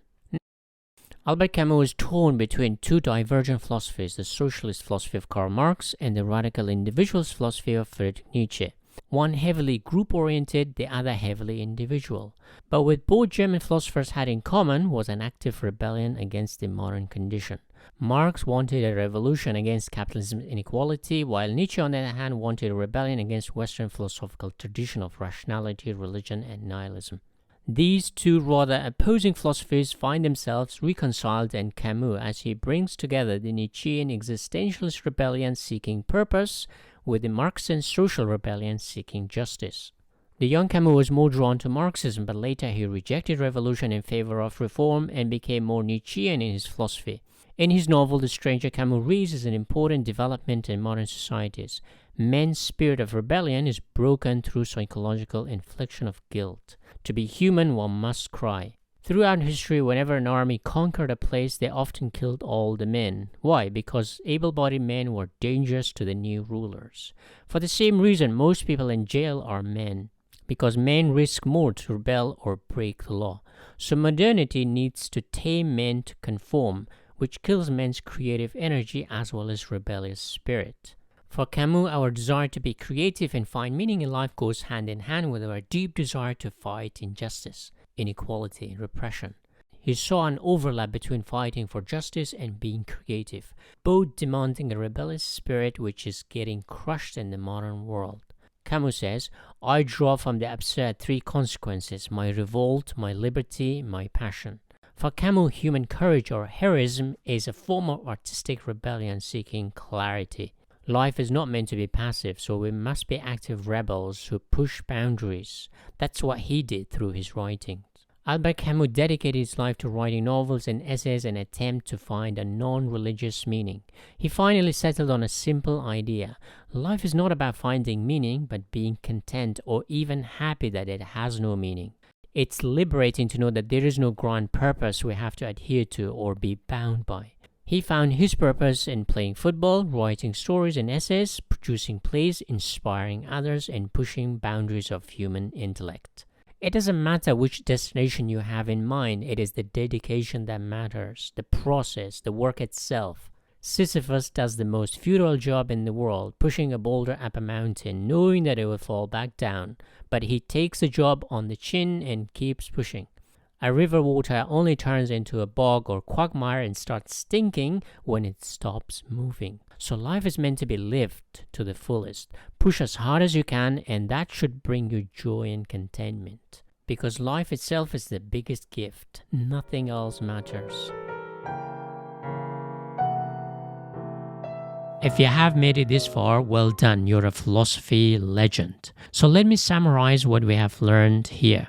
The philosophy of existentialism came about because science weakened religious belief among the intellectuals. The common folks still continued in their religious belief, but the intellectual elite needed more robust and convincing answers.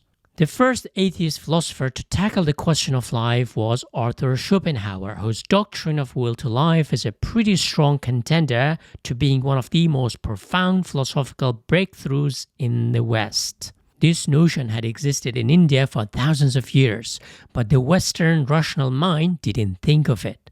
So Schopenhauer is the big G of existentialism. He says we are not free. We are ruled by a blind will to life, which motivates us to survive, have sex, and continue life. Kierkegaard, however, wasn't happy with this depressing idea that we have no free will, so he returned to God so he could have free will. For him, free will was a double-edged sword. While it gives us autonomy on what to do in life, it also leads to anxiety when making choices and decisions in life. It is easier if someone like a parent, teacher, or doctor tell us what to do instead of us deciding what to do. This is why the freer we become, the more anxious we become. Nietzsche disagreed with both Schopenhauer and Kierkegaard. First, the will to live is too passive, so he changed it to will to power, which is more active. He also thought that the religious boat that Kierkegaard was talking about has long sailed because God is already dead. It's time we create new titans or gods who are humans who have overcome their humanness through hard work and perseverance. If you achieve greatness, you become like an immortal human god called Ubermensch. Great artists like Mozart, genius philosophers like Nietzsche himself have immortalized themselves in the human psyche. Jung, however, went back to Schopenhauer to talk about the mysterious world of the unconscious. We're not as free we think we are, but rather we have a collective unconscious that help us navigate society and life. These are narrative archetypes, which help us align ourselves into a role or roles to make our lives easier.